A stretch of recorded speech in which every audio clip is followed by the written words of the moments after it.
Good morning, dear students. The wait is finally over.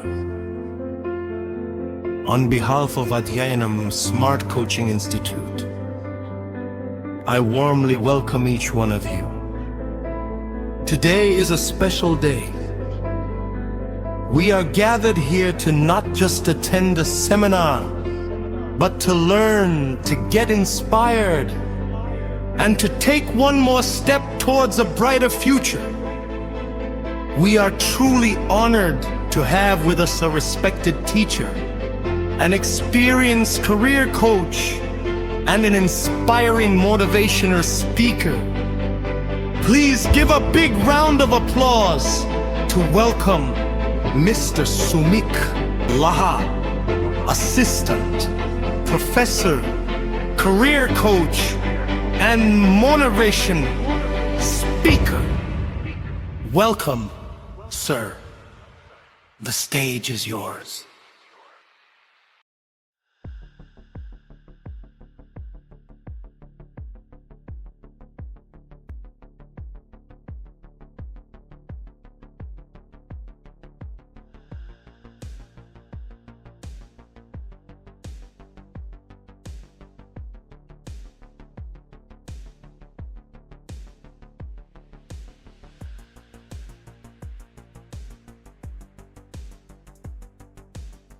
Nurture করা হয় না। আমি যখন স্যার এই ইনিশিয়েটিভ নিয়েছে অধ্যয়নের, তো আমি স্যারকে বলেছিলাম যে এই ইনিশিয়েটিভটা গ্রামের ছেলেমেয়েদের জন্য কিন্তু সত্যি খুব ভালো, কারণ শহরের দিকে অনেক বড় বড় অর্গানাইজেশন আছে এবং তাদের কাছে টাকার প্রাচুর্য আছে, সেখানে খুব সহজেই কিন্তু এগুলো পাওয়া যায় এবং তারা সেটাকে নিচ্ছে, চেষ্টা করছে, কেউ করছে কেউ করছে না। কিন্তু গ্রামের দিকে ট্যালেন্টদেরকে প্রপারলি পাঠানোর জন্য অধ্যয়নে কিন্তু এই চেষ্টাটা স্যার করেছেন। অবশ্যই শান্তনু স্যারকে এর জন্য অনেক ধন্যবাদ। তোমরা চেষ্টা করো এই জায়গাটাকে গ্র্যাব করার। তোমাদের যদি কোনো সমস্যা থাকে, তুমি হয়তো কোনো জায়গায় বুঝতে পারছো না, ডিরেক্টলি জিজ্ঞেস করো। আর একটা খুব বাজে সমস্যা রয়েছে আমাদের ছেলেদের, যে ছেলেমেয়েরা কিছু বুঝতে পারলো না, আমি জিজ্ঞেস করবো না, আর পরে স্যারকে গিয়ে পরে জিজ্ঞেস করবো, আর এই পরটা না কোনোদিনও আসে না। তোমার যখন যে মুহূর্তে সমস্যা হচ্ছে, আরো একটা পরিসংখ্যান বলি, আমাদের ভারতের বাইরে বিভিন্ন ইউএসএ, ইউকে, আরো যে সমস্ত জায়গাগুলো রয়েছে, সেখানে যে ভারতীয়রা রয়েছে তাদের বেশিরভাগই কিন্তু গ্রাম থেকে উঠে গিয়ে সেখানে কাজ করছেন। তার মানে গ্রামের মধ্যে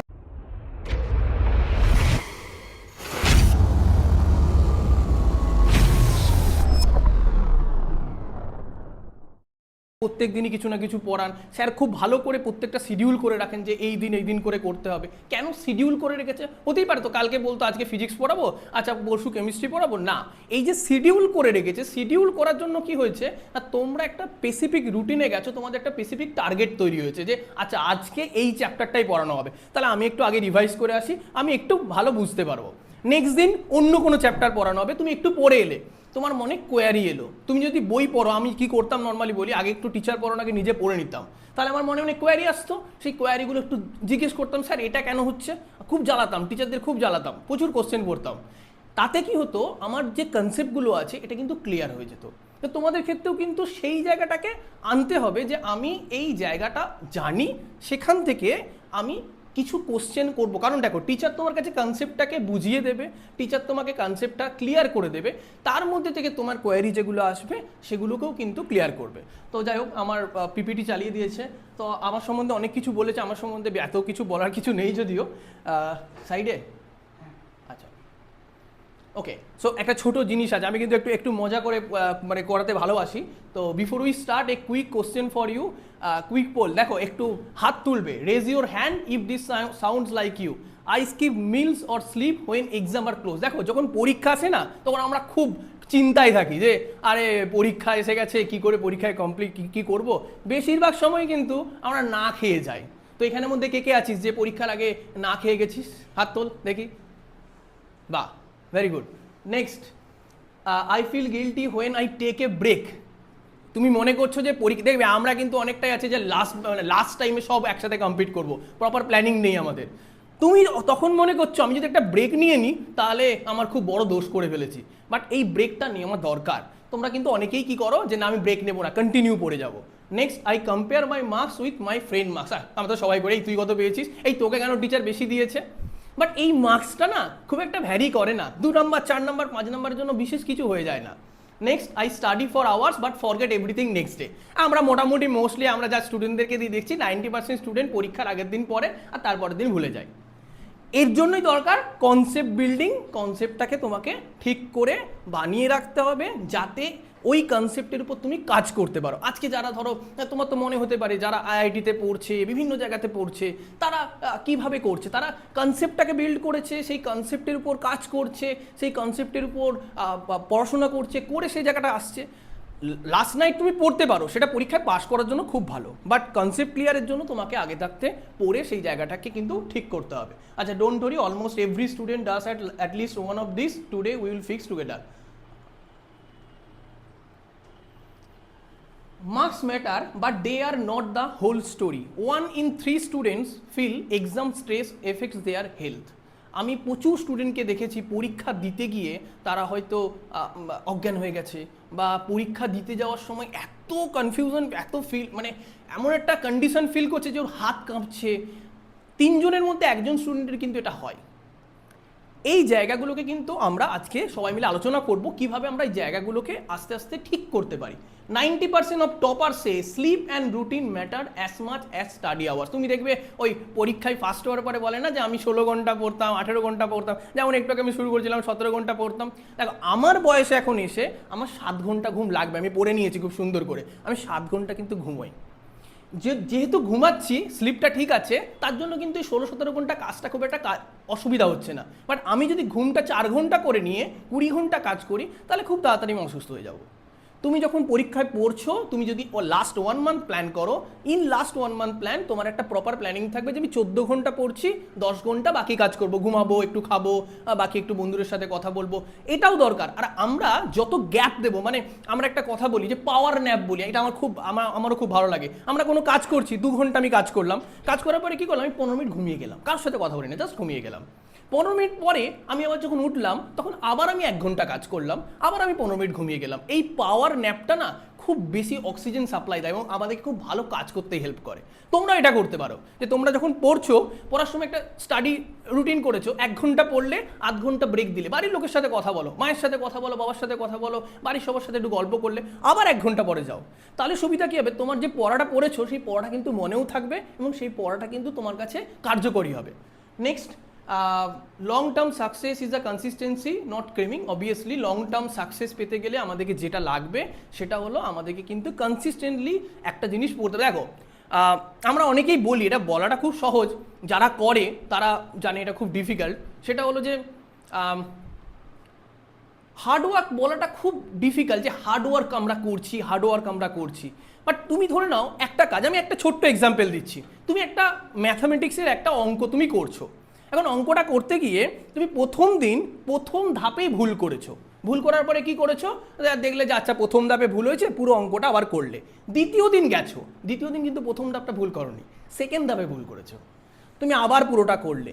তৃতীয় দিন কি হলো, তৃতীয় দিন তুমি তৃতীয় ধাপে ভুল করেছো, তখন কি করলে, আবার পুরোটা করলে।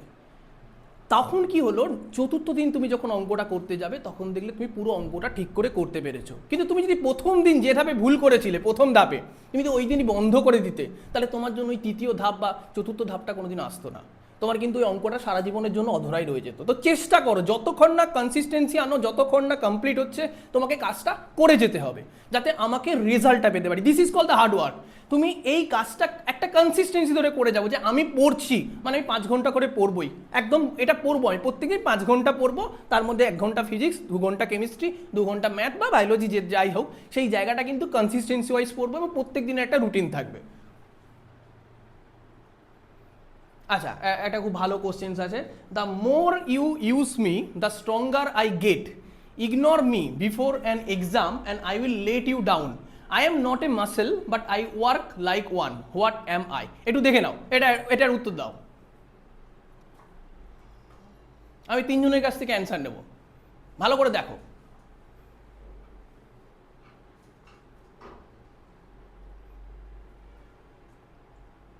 The more you use me, the stronger I get.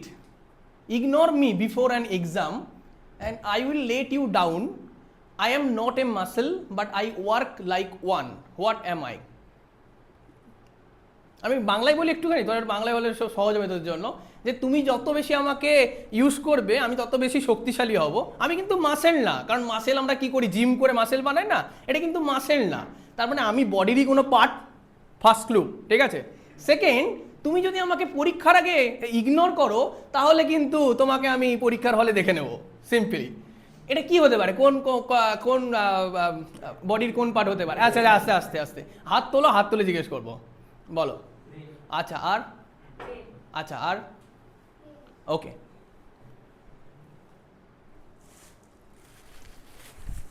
কে কে বললে? আর কে বললে? টিকিট।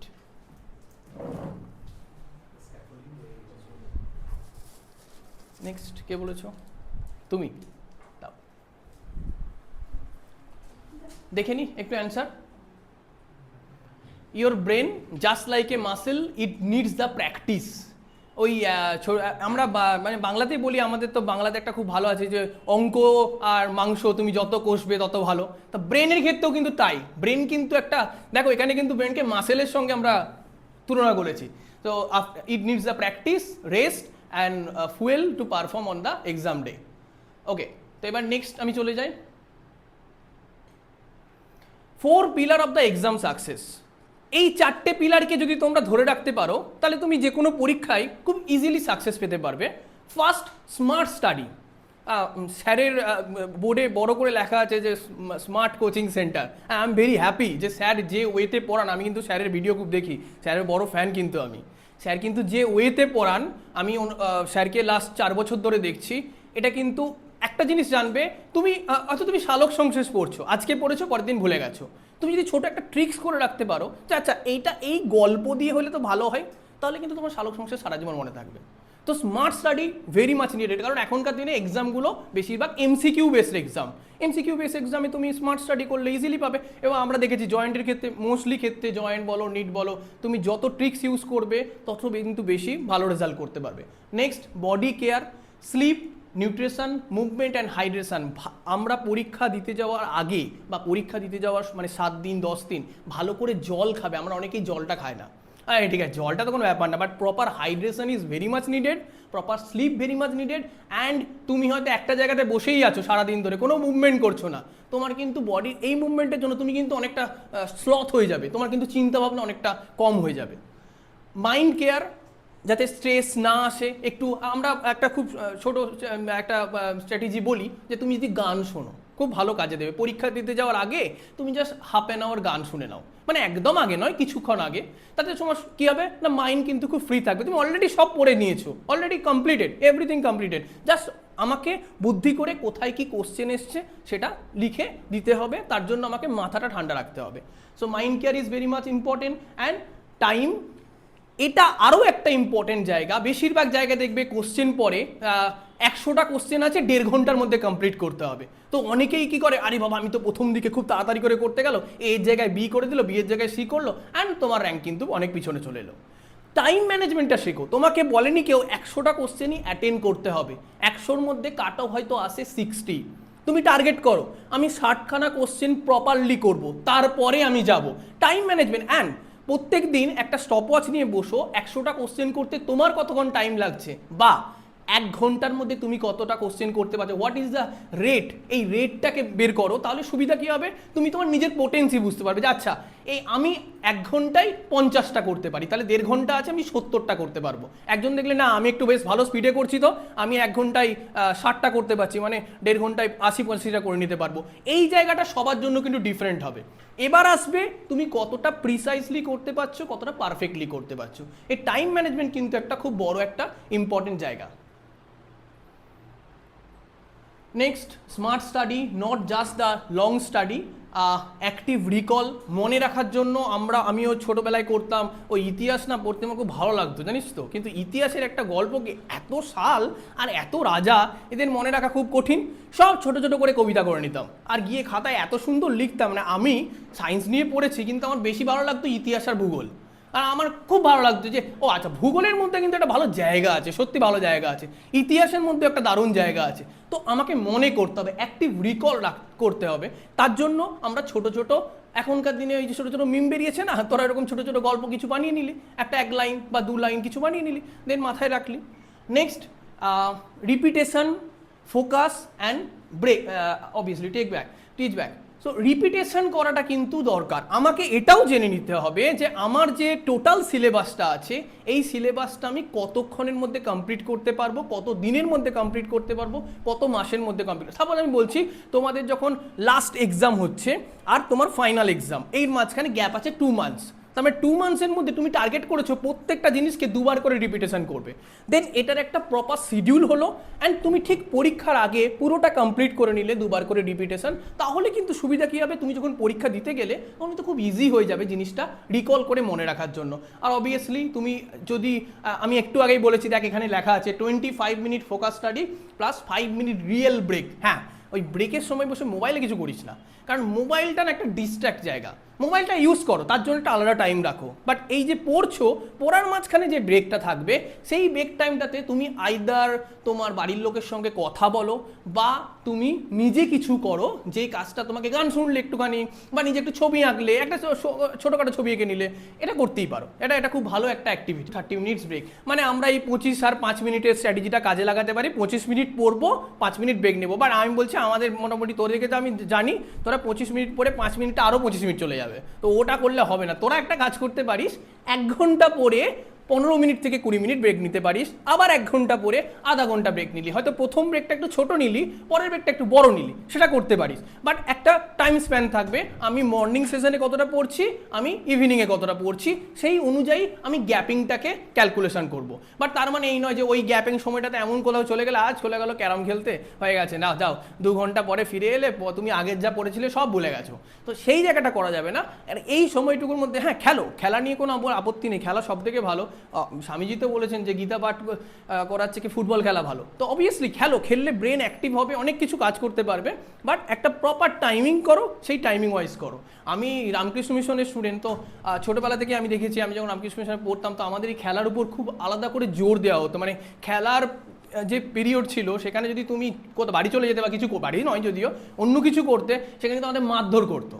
তোমাকে খেলতেই হবে, কারণ তুমি যদি খেলো, তোমার বডি অ্যাক্টিভিটি বাড়বে, তোমার একাগ্রতা বাড়বে। তখন তুমি পরবর্তীকালে যখন নেক্সট ক্লাসটা হবে, তোমার কিন্তু ক্লাসের ইন্টারেস্টটা অনেক বেশি বেড়ে যাবে। তো খেলাটা দরকার আছে লাইফের জন্য। আচ্ছা, your body is exam equipment too, আমি আগেই বলেছি 7 থেকে 8, তোরা মোটামুটি 7 থেকে 8 ঘন্টা ঘুমালে এনাফ। 7 ঘন্টা ধরে রাখতে পারি, 7 থেকে 8 ঘন্টা ঘুমালি। 3টে মিল খুব প্রপারলি নিতে হবে।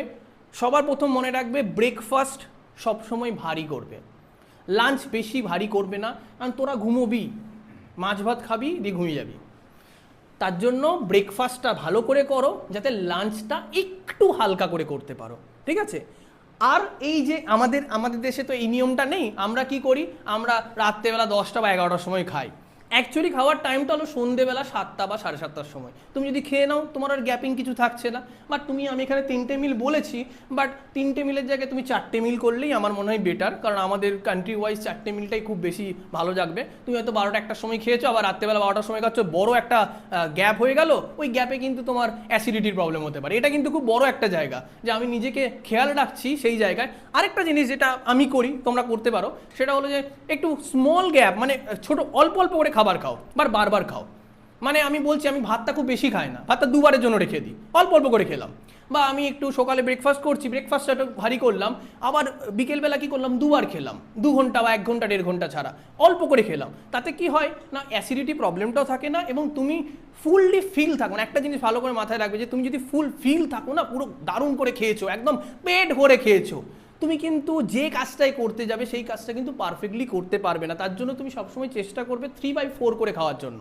মানে একটা অংশ ফাঁকা রাখো, যাতে তোমার তোমার তোমার নিজের মধ্যে কিছু থাকে। ওই আমরা বলেছি, তোরা তো বেঞ্চ ইঞ্জিনিয়ারিং দেখেছিস, বেঞ্চ ইঞ্জিনিয়ারিং কি হয়, যখন স্যাচুরেটেড থাকে, ওখানে আর কেউ ঢুকতে পারে না, তখন কি করতে হয়, ওকে একজনকে বাদ দিতে হয়, দিকে আনস্যাচুরেটেড রাখতে হয়। তো নিজেকেও তাই রাখো, ক্ষুধার্ত রাখো, যাতে তুমি খেতে পারো। তুমি অলরেডি খেয়ে রয়েছো, তোমার তো আর ডিমান্ড কিছু নেই। এই যে ধরো, আমি দেখেছি এখনকার দিনে অনেকেই আছে, তোমরা তো এখানে গ্রামের দিকে অতটা মানে এক্সপ্লোর পাও না, বা অনেকেই পাচ্ছ, তো এখন একটা দেখি 12-এর বাচ্চা আইফোন নিয়ে ঘুরে বেড়াচ্ছে, বা তার কাছে হয়তো একটা ম্যাকবুক আছে, থাকতেই পারে, সেটা অসুবিধা কিছু নেই, তার বাবা হয়তো কিনে দিয়েছে, বাট তার লাইফের যে ডেস্টিনেশন, তার লাইফের যে চাহিদা, এই চাহিদার জায়গা থেকে এই দুটো কিন্তু কমে গেল। তোমার কিন্তু আছে, তোমার আছে বলেই তুমি কাজ করবে যাতে তুমি একটা আইফোন কিনতে পারো, তুমি একটা ম্যাকবুক কিনতে পারো, তুমি একটা BMW কিনতে পারো। বাট যার অলরেডি আছে, তার 18 বছর বয়সে যার এই তিনটে অলরেডি আছে, তার লাইফের ডিমান্ড থাকবে না আস্তে আস্তে। আর দেখো আজকালকার দিনে তুমি দেখো, আজকালকার দিনে যে প্রবলেমগুলো হচ্ছে, এখনকার দিনে 70% স্টুডেন্টদের ক্ষেত্রে প্রথম সমস্যা হচ্ছে মানসিক সমস্যা, যে আমার ঘুম আসছে না, আমার অ্যাংজাইটি হচ্ছে। এখন অ্যাংজাইটি আর ডিপ্রেশন যেন এই ডানহাত আর বাঁহাত হয়ে গেছে। তো অ্যাংজাইটি ডিপ্রেশন কেন আসছে, তার কারণটা হচ্ছে আমরা এই জায়গাটাকে নিয়ে আসছি নিজে থেকে।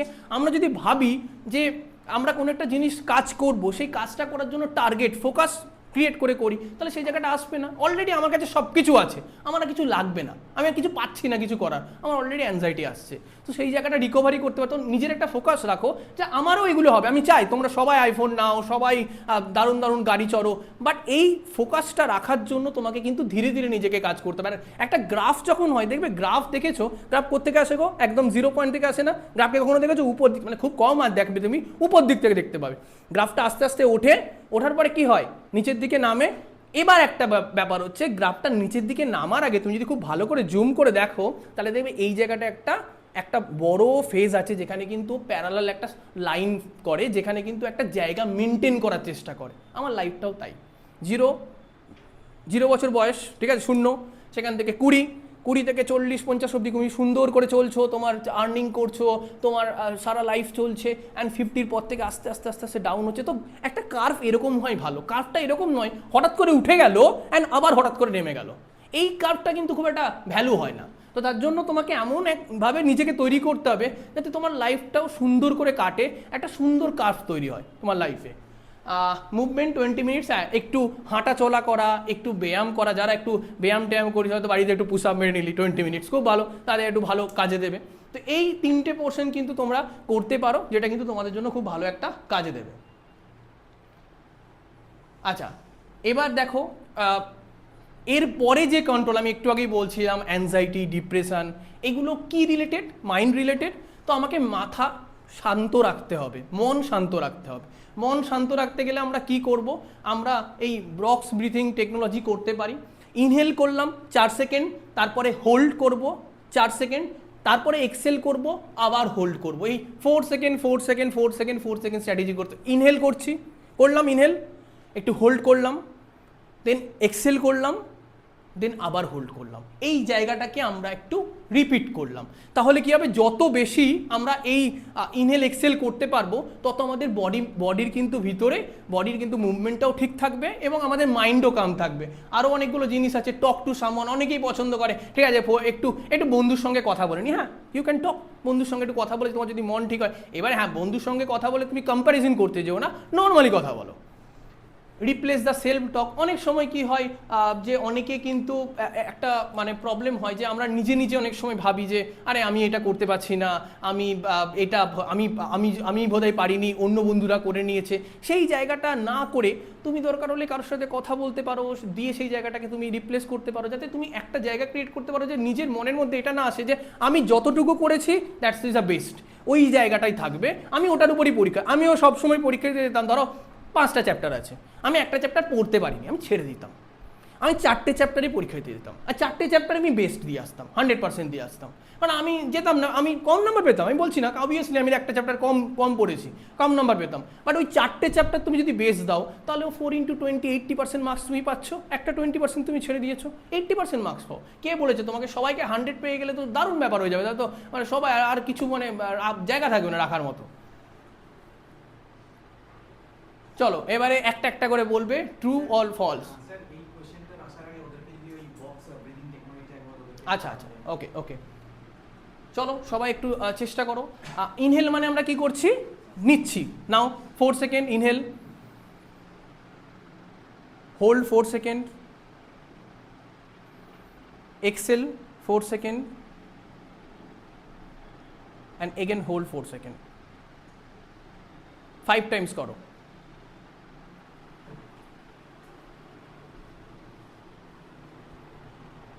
inhale 4 second, hold 4 second, exhale 4 second, and again hold 4 second.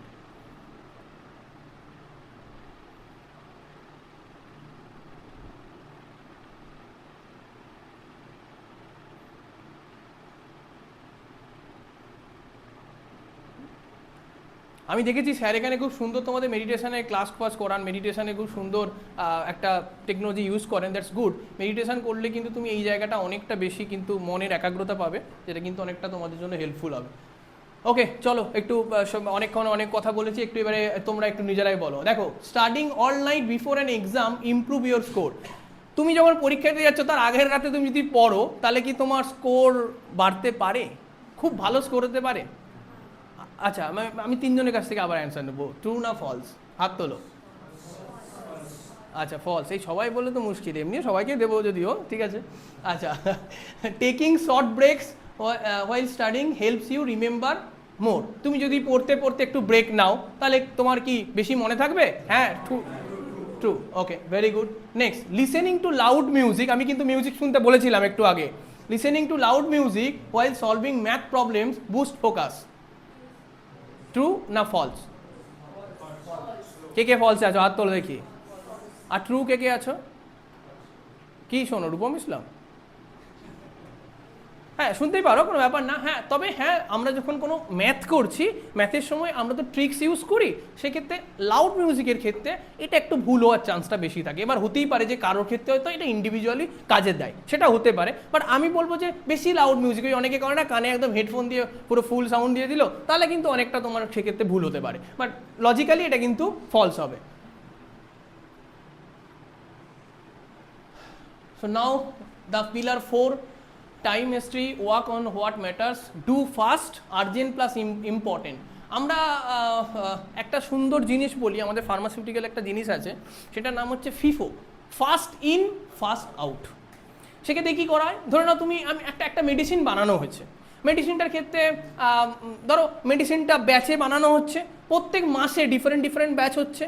এবার আমার মার্কেটে যেরকম ডিমান্ড আসবে, তবে তো আমি প্রোডাক্টটাকে বাইরে বের করব। এবার কি হয়েছে, তুমি কারখানাটা এত সুন্দর করে বানিয়েছো, জানুয়ারি মাসের মালগুলো পিছন দিকে রেখে দিয়েছো, ফেব্রুয়ারিগুলো সামনে আছে, মার্চেরগুলো পিছন দিকে, এপ্রিলেরগুলো সামনের দিকে। তোমার কাছে এবারে একটা সুযোগ এসছে যে তোমার কাছে হয়তো 10 পেটি তোমার ওষুধ তোমাকে পাঠাতে হবে।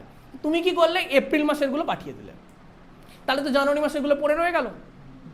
তার মানে জানুয়ারি মাসেরগুলো যে এক্সপায়ারি ছিল, ওটা এক্সপায়ারি হয়ে যাওয়ার চান্সেস বেশি থাকছে নর্মালি। তার মানে আমি জাস্ট একটা এক্সাম্পল দিলাম এক্ষেত্রে। তার মানে আমার উচিত ছিল জানুয়ারি মাসের যে প্রোডাক্টগুলো, ওগুলোকে আগে বের করা, তাহলে আমার ফেব্রুয়ারি থাকছে, একটা সব কিছু ক্রনোলজিক্যালি হতো। তো তোমরাও এখনকার দিনে একটা বড় প্রবলেম হয়েছে, সেটা হচ্ছে আমাদের ফোমো হয়, ফিয়ার অফ মিসিং আউট। আমার খুব হয়। আমি কি কাজ করি তার জন্য, আমি একটা ডায়েরি রাখি, যে আমি একটা জিনিস আমার মনে হয়েছে যে আচ্ছা আমাকে দোকানে গিয়ে একটা কিছু কিনতে হবে, আমি ভুলে গেলাম, তার জন্য আমি ডায়েরি লিখে রাখি। খুললাম, দিয়ে বললাম আচ্ছা এটা তো আমি ভুলে গেছি। তো যেটা আর্জেন্ট অ্যান্ড ইম্পর্টেন্ট, সেটাকে কিন্তু সব থেকে আগে আমি কমপ্লিট করব। তো এই আর্জেন্সিটা তুমি বুঝবে কি করে? সবার আগে দেখবে, দেখো সবাই কিন্তু সেম মার্কস পাবে না, সবার স্ট্র্যাটেজি কিন্তু ডিফারেন্ট হবে। সবার আগে মাথায় রাখবে, স্ট্র্যাটেজি কিন্তু তুমি নিজে তৈরি করবে, কোনো টিচার তৈরি করবে না বা কোনো ইনস্টিটিউট তৈরি করবে না। ইনস্টিটিউট তোমাকে পথ দেখাবে, স্ট্র্যাটেজিটাকে তুমি কিভাবে তৈরি করবে। এখন ধরে নাও তোমার জন্য স্ট্র্যাটেজি এক আছে, ওর জন্য স্ট্র্যাটেজি আলাদা। তুমি স্ট্র্যাটেজি করেছো, ঠিক আছে, আমি ফার্স্ট 10টা চ্যাপ্টার পড়বো, এই 10টা চ্যাপ্টার থেকে বেশি কোশ্চেন অ্যাটেন্ড করবো, লাস্টেরগুলো অল্প পড়বো। ও কিন্তু স্ট্রং আছে লাস্টের 10টা চ্যাপ্টারে। তো এই স্ট্র্যাটেজি অনুযায়ী তুমি কোনটা ইম্পর্টেন্ট সেটাকে আগে জাস্টিফাই করো। আরেকটা কাজ করতে পারো, যেটা সব থেকে ইম্পর্টেন্ট, পরীক্ষার ক্ষেত্রে আমরা কি করি, লাস্ট 10 ইয়ার্স কোশ্চেন দেখি। লাস্ট 10 ইয়ার্স কোশ্চেন থেকে আমি কিন্তু খুব সুন্দর এই স্ট্র্যাটেজিটা ইউজ করতাম, যে একটা চ্যাপ্টারে লাস্ট 10 ইয়ার্সে কী কী কোশ্চেন পড়েছে আগে লিখে নিতাম, 10 বছরে কী কী কোশ্চেন পড়েছে, ওই জায়গাগুলোকে গিয়ে পড়তাম। আমি কিন্তু এমসিকিউ দেখতাম না, আমি ওই কোশ্চেনটা কোন জায়গা থেকে এসেছে সেটাকে দেখতাম। তো সেই জায়গাটা যদি পড়ে নিতে পারি, তাহলে নেক্সট ইয়ার ওই কোশ্চেনটা তো রিপিটেশন আসবে না, বাট ওখান থেকে আসতে পারে, সেখান থেকে কিন্তু কোশ্চেন আসে নর্মালি। তো তুমি আগে বোঝো তোমার জন্য ইম্পর্টেন্ট কোনটা, ইম্পর্টেন্ট জায়গাটাকে কিন্তু তুমি সবার আগে কমপ্লিট করো, শিডিউল করো। ইম্পর্টেন্ট নট আর্জেন্ট, মানে যে জিনিসগুলো তুমি অলরেডি জানো, তুমি অল্প রিভাইজ দিলেই কমপ্লিট হয়ে যাবে, সেই জায়গাগুলোকে তুমি আলাদা করে একটা শিডিউল করে রাখো। তোমার একটা রুটিন করেছো, যেগুলো ইম্পর্টেন্ট আছে সেই ইম্পর্টেন্টগুলো আগে করলে, আর যে জিনিসগুলো ধরো এরকম করলাম আমরা যে প্রত্যেক দিন আমরা আনইম্পর্টেন্ট যে জায়গাগুলো আছে রাত্রেবেলা শুতে যাওয়ার আগে 1 ঘন্টা করে পড়ে নেবো, একবার দেখে নেবো, জাস্ট চোখে দেখে নিলাম। তাতে কিন্তু কি হয়, এমসিকিউ বেস পরীক্ষাগুলোতে তুমি ভুল হওয়ার চান্সেস অনেক কম থাকে, কারণ তুমি তো একবার করে দেখেছো, তোমার মনে আছে আচ্ছা ওটা এটা হতে পারে, and you will give the good answer. Next, limit urgent not important, যেটা ইম্পর্টেন্ট মনে হচ্ছে না বা যেটা হয়তো লাস্ট 3 ইয়ার্সে পড়েছে সেই জায়গাটাকে অল্প কম করো, কারণ তুমি জানো অলরেডি যে নেক্সট ইয়ারে আর তুমি, আমরা সবাই জানি 2026-এ 25-এর কোনো কোশ্চেন পড়বে না, তো 25-এর ওই জায়গাগুলো আমরা বাদ দিয়ে রাখবো, একটু অল্প পড়ে রাখবো, যাতে টাচ করে রাখলাম, অল্প করে পড়তে পারি। And drop not urgent not important, কিছু জায়গা থেকে আমরা জানি এগুলো থেকে কোনোদিনও কোশ্চেন আসতে পারে না, একদম ইজি জায়গা, সেই জায়গাগুলোকে আমরা একটু ড্রপ করে রাখলাম, বা হয়তো একদম বেশি তুমি জানো যে এটা না পড়লেও আমি করতে পারবো, সেই জায়গাটাকে আমরা কিন্তু এই জায়গায় ড্রপ করে রাখলাম। সো এই পলিসিটা একটু ইউজ করো, do fast, schedule, limit and drop. তাতে কি হবে, তোমরা তোমাদের স্ট্রং জোনটাকে কিন্তু ফোকাস করতে পারবে। দেখবে আমার স্ট্রং জোন হয়তো আমি ফিজিক্স ভালোবাসি, ও হয়তো কেমিস্ট্রি ভালোবাসে, তো তুমি যখন পরীক্ষা দিতে যাচ্ছ ফিজিক্স, কেমিস্ট্রি, বায়োলজি রয়েছে, তুমি একটা কম্বিনেশন করলে আচ্ছা কেমিস্ট্রি পোর্শনটা আমি তাহলে ভালো করে দেবো, ফিজিক্সটা দেবো অবশ্যই ভালো দেবো, বাট কেমিস্ট্রির মতো অত ভালো হবে না। তো সবার একটা কোর জোন থাকে, সেই কোর জোনটাকে ক্রিয়েট করো। দেখো আমি তোমাদেরকে যে স্ট্র্যাটেজিগুলো বলছি, এই স্ট্র্যাটেজিগুলোর জন্য তোমাকে ট্যালেন্টেড হওয়ার দরকার নেই, তোমাকে একটা জিনিস হতে হবে, হার্ড ওয়ার্কার। তুমি শুধু বুদ্ধি কাটিয়ে করো যে হ্যাঁ আমি মিডিয়াম স্টুডেন্ট, আমি অত কিছু জানি না বাবা, আমি অত প্রচুর ট্যালেন্টেড নয় বা 10টা বই পড়তে পারবো না, বাট হার্ড ওয়ার্ক করে কিন্তু আমি ক্র্যাক করতে পারি নিট, হার্ড ওয়ার্ক করে কিন্তু আমি WBJতে ভালো রেজাল্ট করতে পারি। তখন আমি কি করব, যে পোর্শনটা আমার ইম্পর্টেন্ট আছে তার উপর বেশি ফোকাস করে সেই জায়গাটাকে বেশি করে ভালো করে করব, আনইম্পর্টেন্ট বলবো না, যেটা একটু কম ইম্পর্টেন্ট আছে সেই জায়গাগুলোকে আমি অবশ্যই করব, বাট এই স্ট্র্যাটেজিটা আমরা ইউজ করলে তাহলে কিন্তু অনেকটা ভালো কাজে দেবে। 5 mistakes that quietly hurt your score।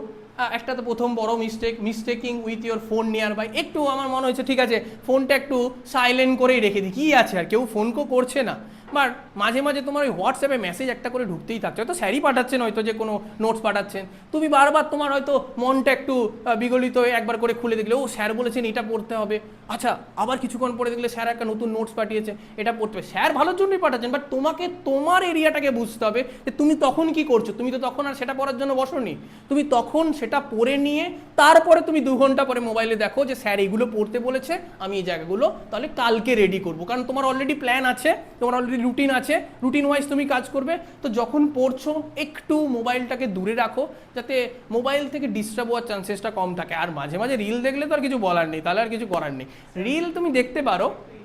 হ্যাঁ হ্যাঁ হ্যাঁ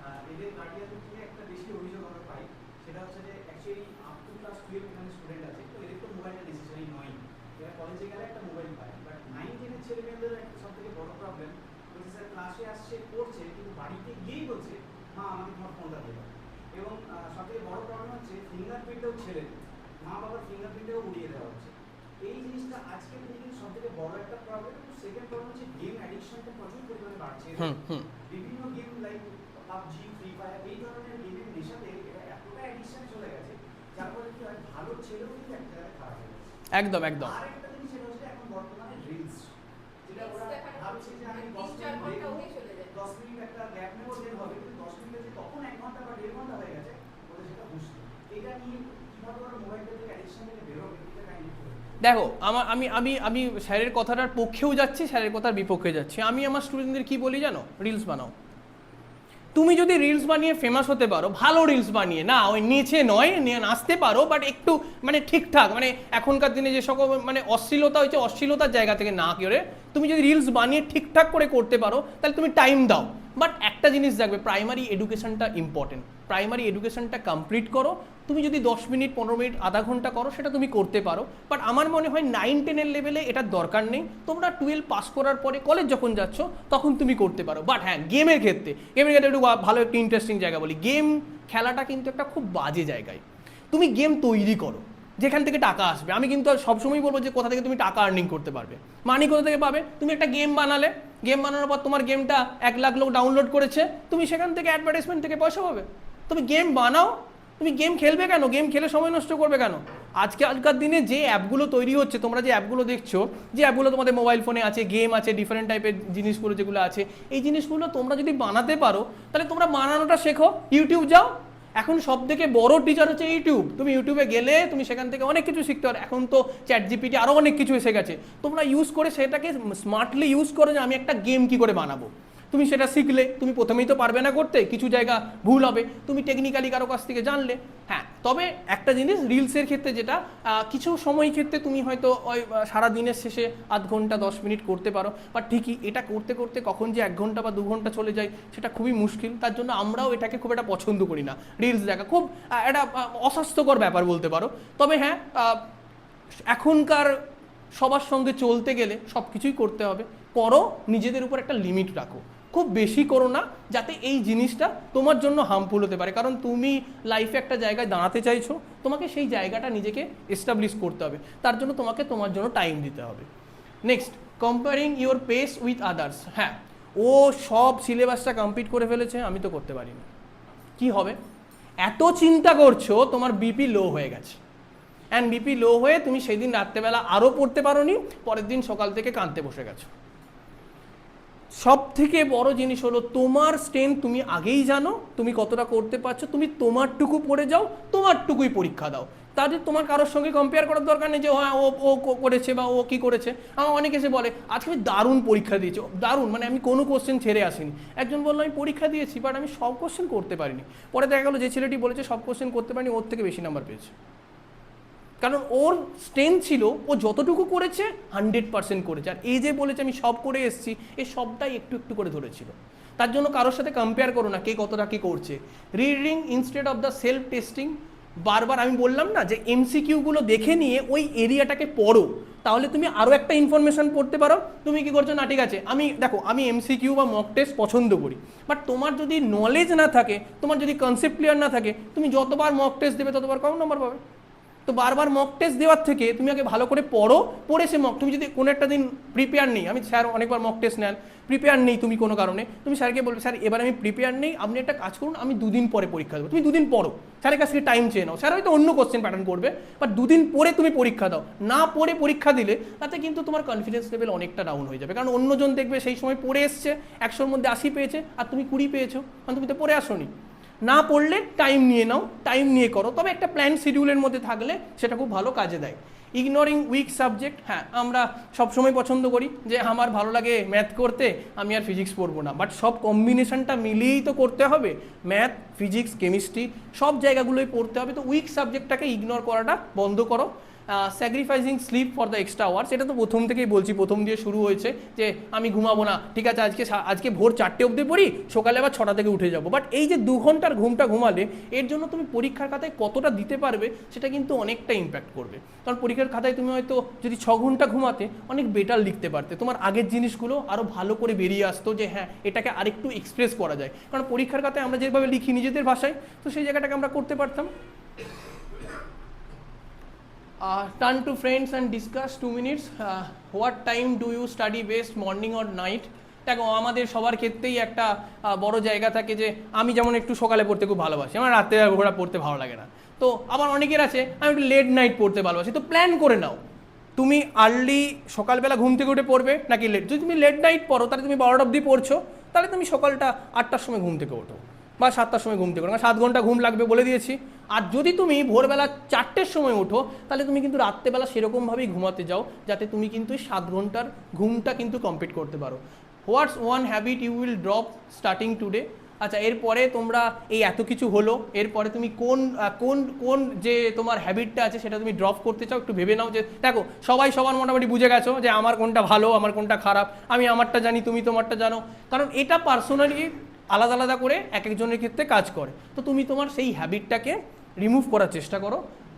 হু can you talk to when exam stress build ups. হ্যাঁ, অবভিয়াসলি তুমি অনেক সময় হয় যে আমরা খুব ভালো প্রিপারেশান নিয়ে আছি, বাট হয়তো আমাদের মনের মধ্যে একটা মানসিক চাপ আছে যে আমি হয়তো 2বার নিট দিয়েছি পাইনি, আমি ধরে নিলাম 3 নাম্বার বার নিট দিতে যাচ্ছি, তো আমার জন্য একটা বড় একটা চ্যালেঞ্জ যে আমি এবার নিট পাবো। তো তো সেই সময় তোমার এই যে স্ট্রেস হচ্ছে, এই স্ট্রেসটা তুমি কার সঙ্গে কথা বলে কাটাতে পারবে, এটা কিন্তু তোমাকে একটু ফিক্স করতে হবে। বন্ধু হতে পারে, মা হতে পারে, বাবা হতে পারে, যে কেউ হতে পারে, তোমাকে কিন্তু স্ট্রেস আউট মানে স্ট্রেসটা কিন্তু রিলিজ করতে হবে। তুমি যদি স্ট্রেস নিয়ে এক্সাম দিতে যাও তাহলে কিন্তু 90% থেকে 95% ক্ষেত্রেই কিন্তু তুমি বাজে এক্সাম দেবে। তার জন্য তুমি যখনই এক্সাম দিতে যাচ্ছ তার আগে স্ট্রেস আউট করে নাও, তাহলে কিন্তু অনেকটা বেটার হবে। এই স্যাম্পল হেলদি স্টাডি ডে একটা সুন্দর একটা রুটিন দিয়েছি এখানে দেখো। 6 AM wake up, light stretch water. সত্যি কথা বলতে গেলে দেখো, সকালবেলা ঘুম থেকে উঠে যদি তুমি পড়ো সেটা কিন্তু অনেকটা বেটার। তার জন্য 6টার সময় একটু ঘুম থেকে ওঠো। 9 AM এর সময় টাফেস্ট সাবজেক্ট ফ্রেশ মাইন্ড, একদম ফ্রেশ মাইন্ড আছে। সকালবেলা ঘুম থেকে উঠেছো, একটু সূর্যের আলো দেখেছো, একটু নেচারের সঙ্গে কাটিয়েছো, তাহলে কিন্তু তোমার কী হবে, ওই সময় যে কঠিন সাবজেক্টগুলো আছে খুব তাড়াতাড়ি মাথায় ঢুকবে। তুমি ওই জিনিসটা যদি একটু বেলা করে পড়ো তখন কিন্তু তুমি একটু বুঝতে হয়তো একটু অসুবিধা হতে পারে। Next 1 PM proper lunch and the short walk. 4 PM revision using the active recall. 4 PM এর সময় তুমি রিভিশনটা দেখে নিলে একটুখানি, কারণ একটু তোমার ওই সময় ঘুম ঘুম পাবে, তো তোমরা খেয়ে দিয়ে সেই একটুখানি মিডিয়াম পোর্শনে গেছো। 6:30 সময় একটু এক্সারসাইজ করলে বা তুমি একটুখানি খেললে। 9:30 light revision, no new topics. এই যে রাত্রেবেলার সময়টা না খুব ইম্পর্টেন্ট। রাত্রেবেলার সময়টা আমরা সবসময় বলি, তুমি আগে যে পোর্শনটা তোমার স্ট্রং আছে, তোমাকে বেশি লাগবে না, টাইম দিতে লাগবে না, তুমি জাস্ট একটু দেখে নিয়ে কমপ্লিট করে নিতে পারবে, তুমি সেই পোর্শনটা কিন্তু 9:30 PM রাতের দিকটা করো, অনেক বেটার হবে। And 10:30 PM phones away, sleep by 11। এটা একটা নর্মাল বললাম, নর্মাল যে কোনো দিনে তুমি এর মাঝখানে ধরো, আচ্ছা মাঝখানে তোমার তো এগুলো আছে, তার মাঝখানে তোমার স্কুল থাকতে পারে, অনেক কিছু আছে, সেগুলোকে তুমি অ্যাড করে নেবে। বাট তুমি সকালের দিকটাই টাফেস্ট সাবজেক্টকে পড়ার চেষ্টা করো।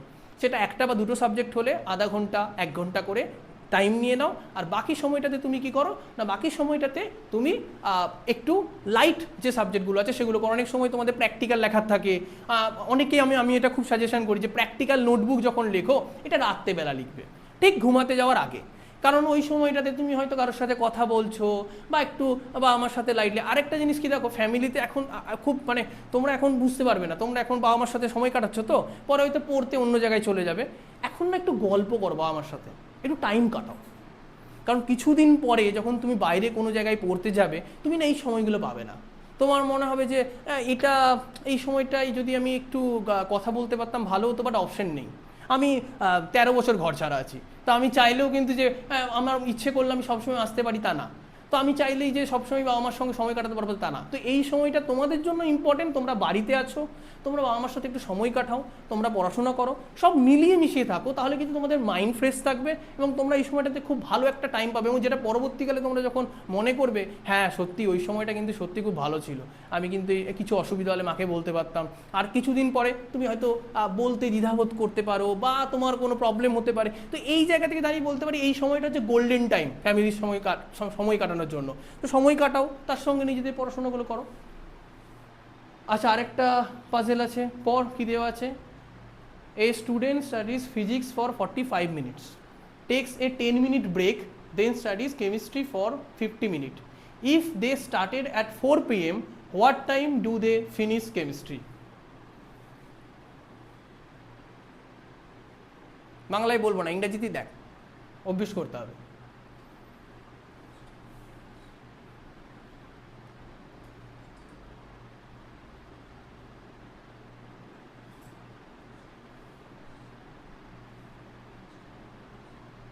চার হয়ে যাবে, হাত তুলবে।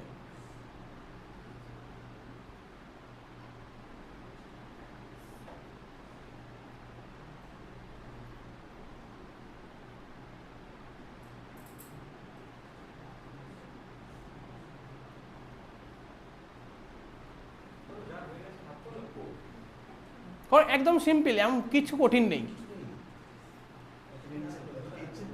হ্যাঁ, এত টেনশন নিচ্ছ, বলো।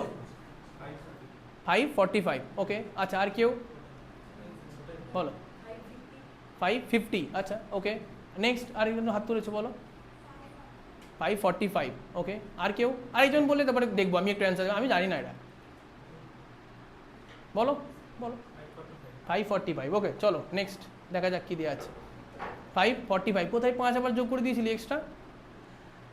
দেখে নাও, আমরা প্রথমে 45 মিনিট ফিজিক্স পড়েছি, 10 মিনিট গ্যাপ দিয়েছি, আর তার সঙ্গে আমি 50 মিনিট কেমিস্ট্রি পড়েছি। তার মানে টোটাল 105 মিনিটস, 1 hour 45 minutes। 4টেই শুরু করেছি, আমরা 5:45-এ কমপ্লিট করে নিয়েছি, ঠিক আছে। ঠিক আছে, তোমাদের চকলেট থাকবে একটু একটু পরে। ওকে, সো যখন এবার একটা খুব ইম্পর্টেন্ট জায়গা, আমরা তো আস্তে আস্তে ওই দুর্গাপুজোর মতো ব্যাপার, দেখবে দুর্গাপুজোর প্যান্ডেল বাঁধা হচ্ছে ঠিক 1 মাস আগে, 2 মাস আগে থাকতে আস্তে আস্তে তারপরে ত্রিপল দেওয়া হলো, তারপরে আস্তে আস্তে লাস্ট ষষ্ঠীর আগের 2 দিন এত তৎপরতা থাকে যে ওই দিনই প্যান্ডেলটাকে শেষ করতে হবে। ঠিক এবার তোমার এক্সাম চলে এসছে, যখন এক্সাম একদম কাছে চলে এসছে তখন তুমি কি করবে না, তখন দেখো ওখানে কি করা আছে, তুমি এক্সাম সেন্টারে যাওয়াটা কিন্তু খুব ইম্পর্টেন্ট। তোমরা এখন আমি জানি না তোমরা কতটা, তোমার মোবাইল তো খুব দেখো, এবছরও প্রচুর স্টুডেন্ট নিট দিতে পারেনি ঠিকঠাক টাইমে না যাওয়ার জন্য। হ্যাঁ, সেটা হতে পারে তাদের সমস্যা, হতে পারে টেকনিক্যালি রাস্তায় কোনো প্রবলেম ছিল, বাট আমাকে একটা জিনিস ধরে রাখতে হবে। এই যেমন আমার আজকে দেরি হলো, হ্যাঁ আমারও কিছুটা সমস্যা ছিল তার জন্য দেরি হয়েছে, বাট সবসময় চেষ্টা করবে ক্যালকুলেশন করে নিতে তোমার বাড়ি থেকে এক্সাম সেন্টারের ডিস্টেন্স কতটা আর কি কি প্রবলেম হতে পারে। যেমন ধরো ব্যাঙ্গালোরে যদি তুমি পরীক্ষা দিয়ে যাচ্ছ, ধরে নিলাম ব্যাঙ্গালোরে একটা ব্রিজ ক্রস করতে 45 মিনিট টাইম লাগে, যে ব্রিজটার দূরত্ব হচ্ছে 200 মিটার। কেন? কারণ ওখানে এত ট্রাফিক। তুমি হয়তো 200 মিটার, তো 200 মিটার যেতে তো 2 মিনিট সময় লাগবে, আমি তোমার গ্রামে থেকেছি, আর 200 মিটার যেতে ওখানে 45 মিনিটস টাইম লাগলো, তুমি পরীক্ষা দিতে পারলে না। তার জন্য তোমাকে ক্যালকুলেশন করে নিতে হবে। এখন সব থেকে সহজ জায়গা, তুমি গুগল ম্যাপ থেকে দেখে নাও। তো আমি একটা খুব সুন্দর স্ট্র্যাটেজি ইউজ করি, সকালবেলা, রাত্রেবেলা আর দুপুরবেলা 3টে সময় দেখে নিলাম যে একটা জায়গা থেকে আর একটা জায়গা যেতে কতটা সময় লাগছে, সেখান থেকে এভারেজ বের করে নিলাম যে আমাকে যেতে 1 ঘন্টা সময় লাগবে, আমি তার মানে হাতে 2 ঘন্টা রেখে যাব। তার জন্য আমি কি করব, তাড়াতাড়ি গিয়ে পৌঁছে যাব, তাহলে কি আমার অত আর টেনশন হবে না যে হ্যাঁ আমার পরীক্ষাটা মিস হতে পারে। একটা বিরাট বড় জায়গা, কিন্তু পরীক্ষার জন্য রেডি হয়ে গেলে সব কিন্তু করে, বাট পরীক্ষাটা দিতে যাওয়ার সময় কিন্তু এটা খুব ইম্পর্টেন্ট। Light revision only. অনেকেই পড়িতে যাওয়ার সময় গাড়িতে খুব পড়ছে, একদম বড় বড়, আমি নাম বলবো না যদিও, এইসব বইগুলো নিয়ে খুব পড়ছে, বাট এইগুলো না পড়ে তোমরা কাজ করতে পারো, জাস্ট লাইট একটুখানি রিভিশন করতে পারো, ছোট ছোট তোমার যেগুলো ইম্পর্টেন্ট মনে হচ্ছে জাস্ট একটু দেখে নিলে। খুব একদম জোরে জোরে পড়ে সব কিছু করে তুমি পরীক্ষায় গিয়ে লিখতে পারো, তাতে কিন্তু ভুল হওয়ার চান্স অনেক বেশি থাকে এবং তুমি একটা অ্যান্সার অন্য জায়গায় লিখে দেবে, সেই পোর্শনটা থাকে। It's something light. হ্যাঁ, অনেকে যেটা করে পরীক্ষা দিয়ে যাওয়ার আগে সকালবেলা কিছু খায় না। কেন খায় না? খুব তাড়াতাড়ি আছে, পরীক্ষাটা দিয়ে এসে খাবো। সেকেন্ড, অনেকে কী করে যে মা বললো, মা একদম, এখনও তো তোমরা বাচ্চা আছো, মা একদম খাওয়াচ্ছে একদম, মা নিজে হাতে এত ভাত খাইয়ে দিল তোমাকে যে তোমার পেট ভরে গেছে। আমি তোমাকে প্রথমেই শুরু করেছি যে তুমি কিন্তু যখন খাবে সেটা কিন্তু 3/4 করে খাবে, যেন তোমার ভর্তি থাকে, একটা পোর্শন যেন খালি থাকে। তো লাইট খেলে তোমার প্রবলেম হওয়ার চান্সেস কিন্তু অনেকটা কম। তো খেয়ে যাও যাতে অ্যাসিডিটির প্রবলেম না হয়, হালকা খাও যেটা তোমার জন্য কিন্তু বেনিফিটেড হবে। তো এই 3টে জায়গা কিন্তু খুব ভালো করে মাথায় রাখবে। এবং এবার আমি আমার একটা ভুলের জায়গায় আসছি। আমি বেশিরভাগ সময় যেটা করতাম, এমসিকিউর ফার্স্ট লাইনটা পড়ে এবিসিডির অ্যান্সারটা করে দিতাম, অ্যান্ড ট্রুলি স্পিকিং বি আর ডি এর মধ্যে অ্যান্সার হবে, ডি অ্যান্সার হবে, আমি বি দাগ দিতাম। কেন বলো তো? আমি পুরো কোশ্চেনটা পড়তাম না। পুরো কোশ্চেন পড়াটা কিন্তু খুব দরকার। তার জন্য পুরো কোশ্চেন পেপারটা ভালো করে প্রথমে পড়ে নাও, যে কোশ্চেনটা কি বলতে যাচ্ছে। হয়তো তুমি একটা কোশ্চেন দেখেছো, ও আমাকে শান্তনু স্যার তো এটা আগের দিন পড়িয়েছেন, বাট শান্তনু স্যার যেটা পড়িয়েছেন এখানে জাস্ট 45-এর জায়গায় 50 করে দিয়েছে, জাস্ট 5 অ্যাড করে দিয়েছে, কিন্তু ওটা তুমি দেখলে না। স্যার পড়িয়েছেন 45, ওখানে অ্যান্সারও দেখলে প্রায় কাছাকাছি পেয়েছো, তুমি ওটা দাগ দিয়ে দিলে। বাট পুরো কোশ্চেন পেপারটা যদি তুমি পড়ো তাহলে কিন্তু তুমি সেটা সঠিক অ্যান্সার দিতে পারো। তো ভালো করে কোশ্চেন পেপার পড়ো আগে, অ্যাটেম্প নোন কোশ্চেন ফার্স্ট। এবার তোমার কাছে অপশন আছে যে তুমি যে, এবার দেখো এখন কাট অফের যুগ আছে, কাট অফেতে তোমার কি হচ্ছে, তুমি যদি ভুল করো 1/3 হয়ে যাবে। তো তুমি যে কোশ্চেনগুলো ভালো করে পাচ্ছ, যেগুলো তুমি একদম 100% যে হ্যাঁ আমার এটা একদম কমন, 100টার মধ্যে 50টা ফুল কমন পড়েছে, আগে 50টা ভালো করে করো, তারপরে তুমি যাবে। আমি ওই জন্য ডিভাইড করি ইজি, মিডিয়াম, হার্ড। মিডিয়াম মানে কি 50-50 হওয়ার চান্স আছে, আমি বলবো 50-50 চান্স তুমি নিতে পারো, অবশ্যই কিছুটা নিতে পারো। মানে হার্ডের দিক থেকে যখন তুমি দেখছো 75-25 বা 0-100, মানে তোমার দিকে 0 চলে আসছে, সেক্ষেত্রে চান্স না নেওয়াটাই ভালো। সেক্ষেত্রে কিন্তু তুমি দেখবে এইখানের থেকেই কিন্তু তুমি বুঝতে পারবে যে কোশ্চেনের কাট অফ কী হতে পারে। আমরা কখনোই জানি না জয়েন্টে কত কাট অফ হবে, আমরা কখনোই জানি না যে নিটে কত কাট অফ হবে। কাট অফ কী করে হয়? একটা পরীক্ষা হওয়ার পরে তারপরে ঠিক হয়। তো তোমার কাছে যে কোশ্চেনগুলো সোজা আসছে তুমি সেটাকে আগে করে নাও, মিডিয়ামগুলোর দিকে তারপরে যাও। তাও বলবো মিডিয়ামের ক্ষেত্রে সিওর শর্ট যেগুলো মনে হবে সেগুলোতেই দাগ দাও, তখন কিন্তু তুমি দেখবে তোমার হয়তো কাট অফের গায়ে কোনো একটা সময়, এরকম আমাদের অনেক বন্ধু রয়েছে বা অনেক স্টুডেন্টের দেখেছি একদম কাট অফের গায়ে গায়ে পাস করেছে। তার কারণটা ও মোটামুটি একটা ক্যালকুলেশন করে করেছিল। তো তার জন্য তুমি কি করছো, নোন কোশ্চেনগুলো সবার আগে করছো। অ্যান্ড অনেক সময় কি হয় আমরা কোশ্চেন করতে করতে না খুব পাজেল হয়ে যায় যে আরে এটা এটা আমাদের এটা তো আমি জানতাম, এটা মনে পড়ছে না, তো আমি তো ওই হালকা রিভিশন দিয়েছিলাম পাচ্ছি। একটু ওই ইনহেল আর এক্সেলের টেকনোলজিটা কিন্তু করো। আমি যদি ভালো করে ব্রিদিং করতে পারি তাহলে কিন্তু আমরা অনেক কিছু জিনিস কিন্তু মনে পড়ে যেতে পারে। তার জন্য কিন্তু 60 সেকেন্ড ব্রিদিং রিসেট করতে পারো। তুমি একটুখানি জাস্ট একটু থেমে গিয়ে 1 মিনিট তুমি নিতেই পারো, কোনো অসুবিধা নেই। 1 মিনিট তুমি একটু থেমে গেলে, আধ ঘন্টা পরে একটু ভালো করে ব্রিদিং নিলে, একটু বসলে, দেন তুমি যখন গেলে আবার তোমার ব্রেন কাজ করতে শুরু করলো। কারণ তুমি যে পরীক্ষাটা দিচ্ছ তোমার হার্ট থেকে দিচ্ছ না বা কিডনি থেকে দিচ্ছ না, তোমার ব্রেন থেকে দিচ্ছ, ভেবে দিচ্ছ। তো ব্রেনটাকে কাজ করাতে হবে। কাজ করাতে গেলে যেটা করতে হবে, আমাকে প্রপারলি একটু ব্রিদিং করে আমার মনটাকে শান্ত করতে হবে যাতে আমি প্রপারলি অ্যান্সারটা প্রোভাইড করতে পারি। Carry these 5 ideas home today. First, must follow habit. Sleep is non-negotiable. Taste yourself. Don't just read it. Breathe before you break, and you are more than a number. দেখো আমি সবগুলোই বলেছি, খুব important জায়গা। তুমি একটা পরীক্ষা দিতে যাওয়ার আগে নিজেকে রেডি করছো, যখন নিজের মনকে রেডি করছো, নিজের ব্রেনকে রেডি করছো, নিজেকে রেডি করছো, নিজেকে আগে হেলদি রাখছো। তুমি যদি সুস্থ না থাকো তাহলে কোনোদিনও পারবে না কিছু করতে। অ্যান্ড সেকেন্ডলি, কম্পিটিটিভ না গিয়ে, সবার সঙ্গে রেসিংয়ে না গিয়ে, মার্কস কিন্তু জাস্ট একটা নাম্বার। আজকে অনেকেই অনেক ভালো ভালো নাম্বার পেয়েছে, আমিও পেয়েছি, অনেকেই পেয়েছে, বাট আজকের জায়গা থেকে দাঁড়িয়ে সেটাকে তুমি কী করে অ্যাপ্লাই করবে সেটা আজ থেকে 5 বছর পরে গিয়ে বুঝতে পারবে। তো এটা নয় কারোর সঙ্গে রেসারেসিতে গেলে। আমি অনেকেই দেখেছি, দুজন খুব ভালো বান্ধবী ছিল বা বন্ধু ছিল, ও পেয়েছে 72, ও পেয়েছে 78, ওই জন্য সারা জীবন কথা বন্ধ। আরে বাবা, ও তো 6 নাম্বারই বেশি পেয়েছে, ও 6 নাম্বার বেশি পেয়ে কী হবে? পরে 10 বছর পরে গিয়ে দেখলে ও যে 72 আছে সে হয়তো একটা দারুণ চাকরি করছে, 78 যে আছে সে হয়তো একটা মোটামুটি চাকরি করছে। হতেই পারে যে আবার যে ভাইস ভার্সা যে কোনো কিছু হতে পারে, বাট এই জায়গাটা তো আমি কোন জায়গা থেকে গিয়ে পিস শান্তি পাবো সেটা তোমাকে ডিটারমাইন করতে হবে। 72 পেয়েও অনেকে হ্যাপি, 78 পেয়ে অনেকে হ্যাপি না, 99.99 পেয়েও অনেকে হ্যাপি না, তারপরেও রিভিউ করতে দেয় যে আচ্ছা এই নাম্বারটা আমার কেন কম এসছে। তো তোমাকে হ্যাপিনেসটা, তোমার হ্যাপিনেস ইন্ডেক্সটা তোমাকে বুঝতে হবে যে আমার হ্যাপি আমি কিসে হতে পারি, সেই অনুযায়ী আমি কাজ করব। তো এই 5টা আইডিয়া একটুখানি ভেবে নিও ঠিক করে।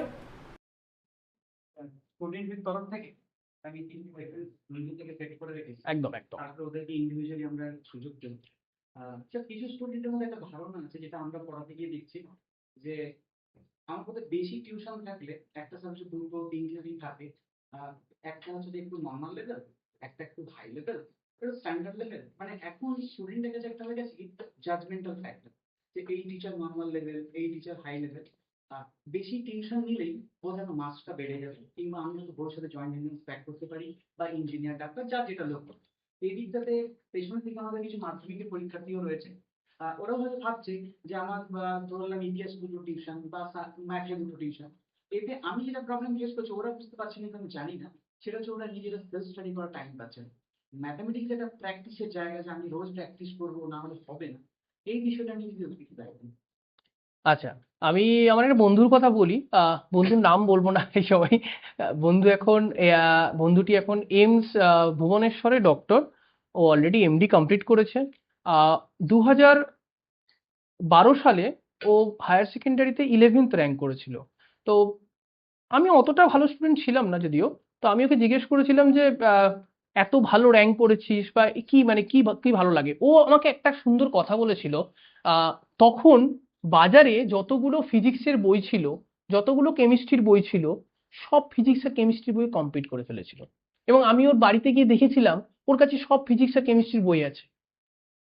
আমি ওকে জিজ্ঞেস করেছিলাম তুই টাইম পাস কখন, কারণ ওর কাছে টিউশন পড়াটা না খুব একটা ইম্পর্টেন্ট ছিল না। টিউশন পড়তো, একটা দুটো তিনটে পড়তো, মানে একটা ফিজিক্স, একটা কেমিস্ট্রি, একটা ম্যাথ, বায়োলজি, এগুলো পড়তো।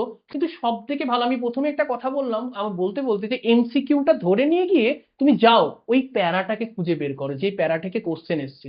সেলফ স্টাডির থেকে বেটার কিছু হতে পারে না, স্মার্ট স্টাডির থেকে বেটার কিছু হতে পারে না। একটা সঠিক পরিকল্পনা তোমাকে একটা নির্দিষ্ট জায়গায় দেবে।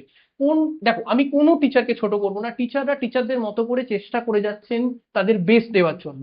বাট তুমি যত বেশি এনগেজমেন্ট করবে বাইরে, তত বেশি কিন্তু তোমার চান্সেস কম থাকবে। তুমি চেষ্টা করো, আমি আগেই বললাম, নিজেকে টাইম দাও, নিজেকে টাইম দাও। তুমি পড়ো, তোমার কোয়ারি থাকলো, তোমার কোয়ারি দেখো, তুমি অলরেডি স্কুলে যাচ্ছ, স্কুলে একজন টিচারের কাছে জিজ্ঞেস করতেই পারছো। আর তুমি যদি একজন টিচার বা একটা সিস্টেমের মধ্যে থাকো, তাহলে কিন্তু সুবিধা যেটা, তুমি সেখানেই কিন্তু জিজ্ঞেস করতে পারবে যে স্যার আমি এটা পারিনি করতে, আমাকে এটা বুঝিয়ে দিন। তুমি কি করছো, সাপোজ কেউ একজন হয়তো এরকম করতে পারে, আমাদের সময় ছিল একটাই কোশ্চেন, একটু নিজেকে একটু বেশি চালাক মনে করে, তিনজন টিচারকে গিয়ে জিজ্ঞেস করছেন, কারণ তিনজনের কাছে টিউশন পড়েন। ও আবার জাজমেন্ট করছে তিনজন টিচারের মধ্যে কে ভালো বললো। তিনজন টিচারই সঠিক উত্তর দিয়েছেন, তিনজন টিচারই তিন ভাবে সঠিক উত্তর দেখিয়েছেন, একজন ঘুরিয়ে নাক দেখিয়েছেন, একজন সোজা দেখিয়েছেন, একজন পিছন দিক থেকে দেখিয়েছেন, নাকেই এসছে। তো চেষ্টা করো যত সহজে নাকটাকে খুঁজে পাওয়া যায় একটা ওয়েতে করার, তোমার টাইম বাঁচলো, তুমি খুব তাড়াতাড়ি, এখন তো সেমিস্টার সিস্টেম হয়েছে, তো তোমরা খুব তাড়াতাড়ি পরীক্ষায় পাস করতে পারবে, অ্যান্ড তোমরা একটা স্ট্র্যাটেজিক্যালি একটা টার্গেট নিতে পারবে যে আমাকে 90% মার্কস পেতে হবে, সেই মার্কসের জন্য কি করবো সেই জায়গাটা পাবে। তিনটে চারটে পাঁচটা করে টিউশন নেওয়া আর সেখান থেকে আমার দারুণ রেজাল্ট আসবে, এটা কিন্তু তথাকথিতভাবে কোনো জায়গাতেই হয় না। এবং তুমি যদি আজকে, যদিও আমাদের ওয়েস্ট বেঙ্গলে এই টিউশন সিস্টেমটা রয়েছে, বেশিরভাগ ক্ষেত্রেই আমরা দেখছি যে ওয়েস্ট বেঙ্গলে টিউশন পড়ানোর একটা ব্যাপার রয়েছে, অন্য জায়গাতে কিন্তু স্কুলগুলো খুব ভালো একটা জায়গা কাজ করে। এবং এই ধরো এই ধরনের কোনো টেকনিক, কারণ আজকে ধরো তুমি একটা জিনিসকে খুব ডেসক্রিপটিভ করে পড়েছো, আজকে স্যার হয়তো একটা ওই ডেসক্রিপটিভ জিনিসটাকে খুব ছোট করে বুঝিয়ে দিল, তুমি ডেসক্রিপটিভটা মনে থাকলো, ছোটটাও মনে থাকলো, কোনো কারণে ডেসক্রিপটিভ ভুলে গেছো, সাপোজ ধরে নাও ভুলে গেছো, ওই ছোট জিনিসটা নিয়ে তুমি গল্প লিখতে পারবে, তুমি অ্যাটলিস্ট 5-এর মধ্যে 4 পাবে, তুমি তো 5-এ 5 পেলে না, 4 তো পেতে পারবে। তো চেষ্টা করো যত স্মার্ট পড়তে পারবে, যত ছোট করে পড়তে পারবে, এবং self study, that is more important, that is the self study. আজকে তোমাদের সঙ্গে যখন কথা বলছি তখন একটু কথা বলি, পরবর্তীকালে তোমরা যখন যাবে, গেট পাবে, নেট পাবে, বিভিন্ন ধরনের এই ধরনের যে এক্সাম গুলো হয়, বা ইউপিএসসি, ডব্লিউবিএসসি, এরা কি করে জানো, দে আর ভেরি হার্ড ওয়ার্কার, দিন রাত বই নিয়ে পড়ে আছে, 16 ঘন্টা 17 ঘন্টা বই পড়ছে, কি পড়ছে জানো, তারা পয়েন্ট ওয়াইজ এগুলোকে সামারাইজ করার চেষ্টা করছে, যাতে যখন এমসিকিউ আসবে বা ডেসক্রিপটিভ কিছু আসবে সেই জায়গায় তারা সুন্দর করে গুছিয়ে লিখতে পারে। ওখানে তো সে পারতো, সে 4টে জায়গায় টিউশন নিতে পারতো। আমার আমার আমার একটা খুব সুন্দর স্ট্র্যাটেজি আমার ভালো লেগেছিল একটা গ্রুপের, আমি সেই গ্রুপের নামও বলছি না। তারা 10 জন বন্ধু ছিল, 10 জন বন্ধুর একটা সুন্দর টেকনিক ছিল, 10 জন বন্ধু 10টা কোচিং সেন্টার করতো, এবং 10 জন একটা রুমে থাকতো, প্রত্যেক দিন সন্ধেবেলা এসে 10 জন কি পড়া হয়েছে আলাদা করে সবাইকে পড়াতো।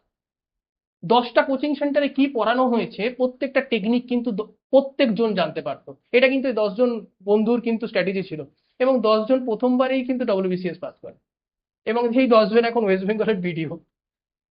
তো এই জায়গাটা কিন্তু একটা দারুণ জায়গা, তুমি যদি নিজেরা গ্রুপ স্টাডি করতে পারো অ্যান্ড সেলফ স্টাডি। অ্যান্ড দেখো, তোমার মনে হতে পারে এখন তোমরা খুব বাচ্চা আছো, তো ও আমার থেকে বেশি নাম্বার পেয়ে যাবে আমি যদি ওকে বলে দিই, বাট গ্রুপ স্টাডি এর থেকে বেটার কিছু হতে পারে না। হতেই পারে যে ও খুব ভালো একটা অন্য জিনিস জানে, কোন একটা টেকনিক জানে, তোমাকে শেখালো, এই তুই 22 × 22 গুণ করে করে কেন করছিস রে, এটা 2² × 2² করলেই তো বেরিয়ে যাবে, সাপোজ একটা এক্সাম্পল দিলাম, এটা এই পলিসি করতে হয় জানিস, আমি একটা ইউটিউবে দেখেছি, এটা এভাবে কাটলে এভাবে হয়, তুই যদি বাহ এটা খুব সুন্দর, বেশ সুন্দর বেরিয়ে যাচ্ছে, তো তুমি সেটা কোথা থেকে জানতে পারবে, তোমাকে গ্রুপ স্টাডি করতে হবে।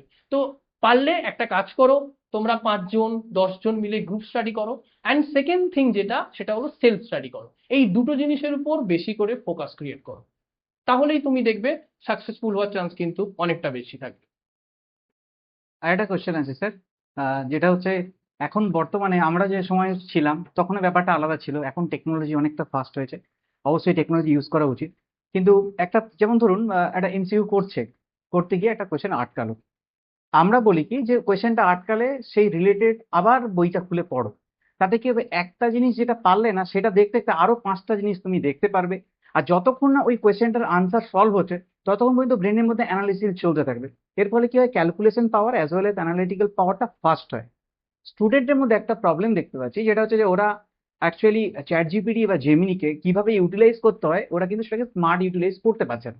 কিরকম করছে ওরা, ওরা কি করছে, এটা পাচ্ছি না সঙ্গে সঙ্গে দিয়ে দিলাম, তাহলে কি হচ্ছে, আমি একটা কোয়েশ্চেন পারলাম না, শুধু সেইটাই জানতে পারলাম, তার এক্সপ্লানেশনটা দেখে নিলাম, হয়ে গেল।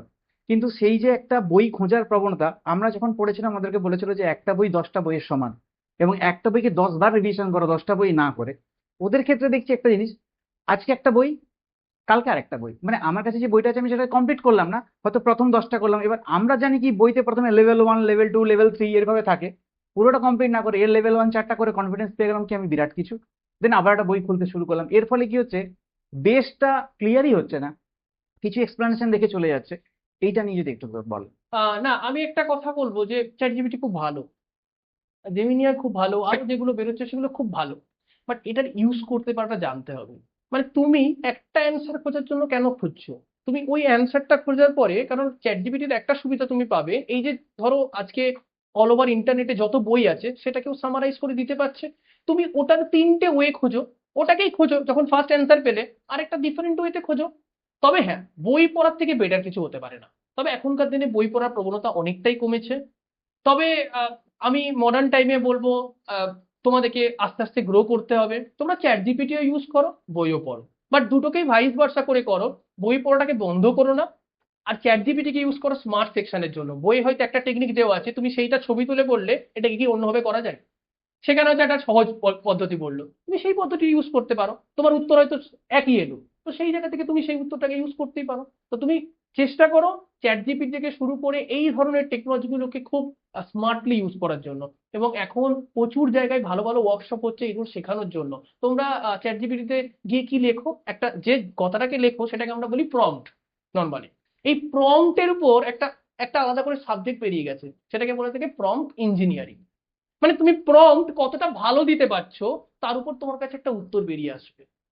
আমরা একটা প্রম্পট যখন দিচ্ছি, তুমি হয়তো একটা প্রম্পট দিলে what is the answer of this, suppose আমি কথা কথা বলি, তুমি সেটা না দিয়ে তুমি যদি এক্সপ্লানেশন প্লাস অ্যান্সার চাও, তখন কিন্তু এক্সপ্লানেশন দিলো, অ্যান্সার দিলো, and you will write that what is the step wise technology, তুমি স্টেপ ওয়াইজও দেখে নিতে পারলে। তো তুমি ভালো একটা প্রম্পট খোঁজো, সেই প্রম্পটটাকে দাও, সেই প্রম্পট ধরে তুমি সেই অ্যান্সারটাকেও নাও, একবার বইয়ের সাথে মিলে নাও, আর দেখো চেষ্টা করবে একটা বা দুটো বইয়ের উপরই ভিত্তি করতে। 10টা বই কিনলে তুমি কিন্তু পাজেল হয়ে যাবে, কারণ তুমি একটা বই একরকম পড়েছো, আরেকটা বই আরেক রকম পড়বে তা তো নয়, সবাই একই কথা লিখেছে, এটা চেঞ্জ করতে পারবে না, আমিও চেঞ্জ করতে পারবো না, কেউ চেঞ্জ করতে পারবে না। তো একই কথা একটু ঘুরিয়ে, একটু প্যাটার্ন চেঞ্জ করে তোমাকে কি করতে হবে, পারলে তুমি একটা চ্যাপ্টার পড়ে নাও একটা বইয়ের, দেন নেক্সট চ্যাপ্টারে যাও, বাট চ্যাপ্টার ওয়াইজ কমপ্লিট করো, তারপর তুমি ইউজ করো এই ধরনের টেকনোলজি গুলো। বিশেষত তোমরা কখন খুব বড় হেল্প পাবে ফিজিক্সের বা কেমিস্ট্রি ক্ষেত্রে ম্যাথ করার জন্য, খুব ভালো, যেটা আমরা পাইনি, আমরা একটা সময় খুব এটার উপর একটা মানে আমরা মিস করেছি এটাকে। ফিজিক্স কেমিস্ট্রির ম্যাথ তুমি ইজিলি দিয়ে দিতে পারছো, সেখান থেকে তুমি পেয়ে যাচ্ছ। বা এখন তো খুব সহজ, তুমি দেখলে লাস্ট ইয়ার নিটের এক্সাম অ্যান্সার চাইলে পুরো যতগুলো কোশ্চেন আছে পুরোটাই প্রোভাইড করে দিলে, তুমি সেখান থেকে পেয়ে গেলে। তো এখন যখন এত সুযোগ সুবিধা এসছে, সেগুলোকে স্মার্টলি ইউজ করো, তাহলে ইউটিলাইজ করতে হবে, একদম একদম otherwise ইউটিলাইজ হবে করো, না। দেখবে খুব ভালো লাগবে। আর আরেকটা জিনিস, আমার আলাদা করে বলার আছে, সেটা হলো তোমরা সবাই মোটামুটি বাইরে পড়তে যাবে, বাইরে মানে ধরো বাড়ির বাইরে পড়তে যাবে যে কোনো জায়গায়, এখনকার দিনে না কমিউনিকেশন স্কিলটা খুব দরকার। বাবা দেখো, আমি যে তোমার সবসময় বাংলায় কথা বললাম, বাট বাংলায় কথা বললাম কারণ তোমরা সবাই বাংলাতে খুব কমফোর্টেবল, বাট আমি যখন আমার ইউনিভার্সিটিতে ক্লাস নিই, আমি কিন্তু ক্লাসে একটাও বাংলা উচ্চারণ করতে পারি না, আমার বাংলা বেরিয়ে আসে না। কেন আসে না জানো? কারণ ওখানে সমস্ত ভাষার লোকজন রয়েছে, বাংলা, হিন্দি বা অন্য কোনো, তো আমি ইংরাজিতেই পুরোটা পড়াই। তো চেষ্টা করো ইংলিশটাকে ঠিকঠাক করে পড়ে তোমার কমিউনিকেশন স্কিলটাকে বাড়ানোর জন্য। এবার একটা ব্যাপার আছে, এখানে ছেলে মেয়েদের মধ্যে একটা লজ্জা আছে, যে তুমি কাউকে ফোন করে good morning how are you বলবে, যে গুড মর্নিং ভাই কেমন আছিস, এটা বলতে তুমি বেশি পছন্দ করো। তুমি এটাকে একটু কনভার্ট করো, তোমার 4জন বন্ধু আছে, good morning how are you, কেন হাউ আর ইউ বলতে তোমার সমস্যাটা কোথায়? তুমি হাউ আর ইউ বলো, হাউ আর ইউ ভাই বলো না, তোমার ভাই এখন সবাই তো ইউজ করছে, ভাই বলো, বাট হাউ আর ইউ বলো। অ্যান্ড তুমি এই ছোট ছোট সেন্টেন্স গুলো যত বেশি ইউজ করবে না, তত ইউজ টু হয়ে যাবে, ধীরে ধীরে ধীরে ধীরে ধীরে ধীরে চেষ্টা, আমিও দেখো বাংলা মিডিয়ামের স্টুডেন্ট, আমি জানি ইংরেজিতে কথা বলতে গেলে বাংলা মিডিয়ামের স্টুডেন্টদের একটা সমস্যা হয়, স্বাভাবিক ব্যাপার, বাট যত বেশি কথা বলবো তত বেশি ভুলগুলো ঠিক হতে শুরু করবে। এবং সঠিক ইংরাজি বলার একটা প্রথম পদক্ষেপ বাঙালি স্টুডেন্টদের জন্য কি জানো? ভুল ইংরাজি বলা, যা জানো সেটাই বলে দাও, তোমাকে দেখতে হবে না ভার্ব কি আসছে না সেন্টেন্স কি আসছে, যেটা জানো সেটাই বলে দাও, দরকার হলে লোকে হাসবে, হাসুক, বাট ভুল ইংরাজি বলো। তারপরে বাড়িতে গিয়ে ওই একটা চটি গাঁওয়ারের বই আছে না, ওখানে গিয়ে একটু present tense, past tense, future টেন্সটা দেখো, কোথায় ওয়াস হয়, কোথায় ইজ হয়, কোথায় হ্যাজ বিন হয়, তাহলেই কিন্তু পুরো জায়গাটা তোমার আস্তে আস্তে চেঞ্জ হবে। আরেকটা জিনিস, দেখে নিলে হবে না, দুটো কাজ করতে পারো। এক, একটা বন্ধু সার্কেল বানাও 4জনের মধ্যে, বিকেল বেলা ঘুরতে যাচ্ছ, আধ ঘন্টা করে সবাই সবার সাথে ইংরাজিতে কথা বলবে, হাসাহাসি করো, এই তুই ভুল ইংরাজি বলেছিস, হাসাহাসি করো, বাট কথা বলো। আর সেকেন্ড যেটা করো, একটু বাড়িতে আয়নার সামনে কথা বলো, নিজের মতো করে কথা বল, তাহলে তুমি বুঝতে পারবে যে আমি বলছি, আমি বলছি, আমাকে কি লোকে দেখে হাসবে। আরেকটা জিনিস শোনো, লোকে তোমাকে একবার দেখে হাসবে, দুবার দেখে হাসবে, তিনবার দেখে হাসবে, 4বার দেখে কেউ হাসবে না। প্রচুর বড় দুনিয়া, এত লোকজন রয়েছে, তোমার পিছনে হাসার জন্য কেউ বসে নেই। তোমাকে কাজ করে যেতে হবে, যার হাসার সে হাসবে, যার কাজ করার সে কাজ করবে। তার জন্য আমরা যারা ছোট গ্রাম থেকে উঠে এসেছি, যে আমাদের মতো যারা গ্রাম থেকে উঠে এসেছি, আমরা কাজ করে যাই, আমাদেরকে দেখে অনেকে অনেক রকম টোন কাটে, আমাদেরকে অনেক টিটকিরি করে, বাট আমরা সেটার দিকে তাকাই না, আমরা কাজ করে যাব। উই নো দ্যাট এই কনসিস্টেন্সি দিয়ে আমরা একদিন কিছু না কিছু অ্যাচিভ করতে পারবো। তোমরা চেষ্টা করো, তোমরা চেষ্টা করে যাও কমিউনিকেশনটাকে প্রপারলি করার জন্য। যখন তুমি আজকে ধরো এখানে আছো বা কোনোদিনও কলকাতার কোনো কলেজে গেলে বা বাইরের কোনো কলেজে গেলে, তুমি হয়তো খুব ভালো চান্স পেলে, সেন্ট্রালের কোনো কলেজে গেলে, সেখানে কিন্তু তোমাকে ইংলিশেই কথা বলতে হবে। সেখানে হয়তো হিন্দিটা কিছুটা কাজে দেবে, বাট ইংলিশে কিন্তু তোমাকে নর্মালি কথা বলতে হবে। তো ইংলিশে কথা বলাটাকে একটুখানি চেষ্টা করো, স্পোকেন ইংলিশটাকে ঠিকঠাক করো। আমি স্যারকে বলবো এটার উপর একটু দেখার জন্য, যাতে ওরা 15 মিনিট করে স্পোকেন ইংলিশে ক্লাস শুধু করে। স্পোকেন ইংলিশই না, তার সাথে সাথে কমিউনিকেশন স্কিলটা খুব দরকার। একদম একদম। এদের ক্ষেত্রে আমি স্পেশালি দেখেছি যে কলেজের ছেলেদের ক্ষেত্রে কি হয়, ওরা একদম রেডি থাকে, সেটা কলেজে গিয়ে আমাদের যে আলাদা করে ক্লাস থাকে সেটার জন্য রেডি হয়। এরা এখনো কিন্তু ঠিকঠাক ভাবে উইশ করতেও জানে না, মানে যে কারণ এটা ওদেরকে সেভাবে শেখানো হয়নি। এরা একটা গণ্ডির মধ্যে এতদিন ছিল, সেখান থেকে বার করে আনাটা একটু চাপে। তবে ডে বাই ডে আমরা ট্রাই করছি একটা কমিউনিকেশন স্কিলের ক্লাস দেওয়ার জন্য এবং ইংলিশের স্পোকেন ইংলিশের জন্য, ওটা আমরা দেখছি। এবং তোমরা রাস্তায় শোনো, আমি ছোট একটা ট্রিক শিখিয়ে দিচ্ছি আজ থেকে। সকালে ঘুম থেকে উঠলে 11:59 অবধি গুড মর্নিং, 12 PM মানে 12টা থেকে 4টে অবধি হচ্ছে গুড আফটারনুন, 4টের পর থেকে গুড ইভিনিং হয়, ওটা তুমি 5টা অবধি টানতে পারো, আমাদের তো 5টা অবধি টানতে পারো।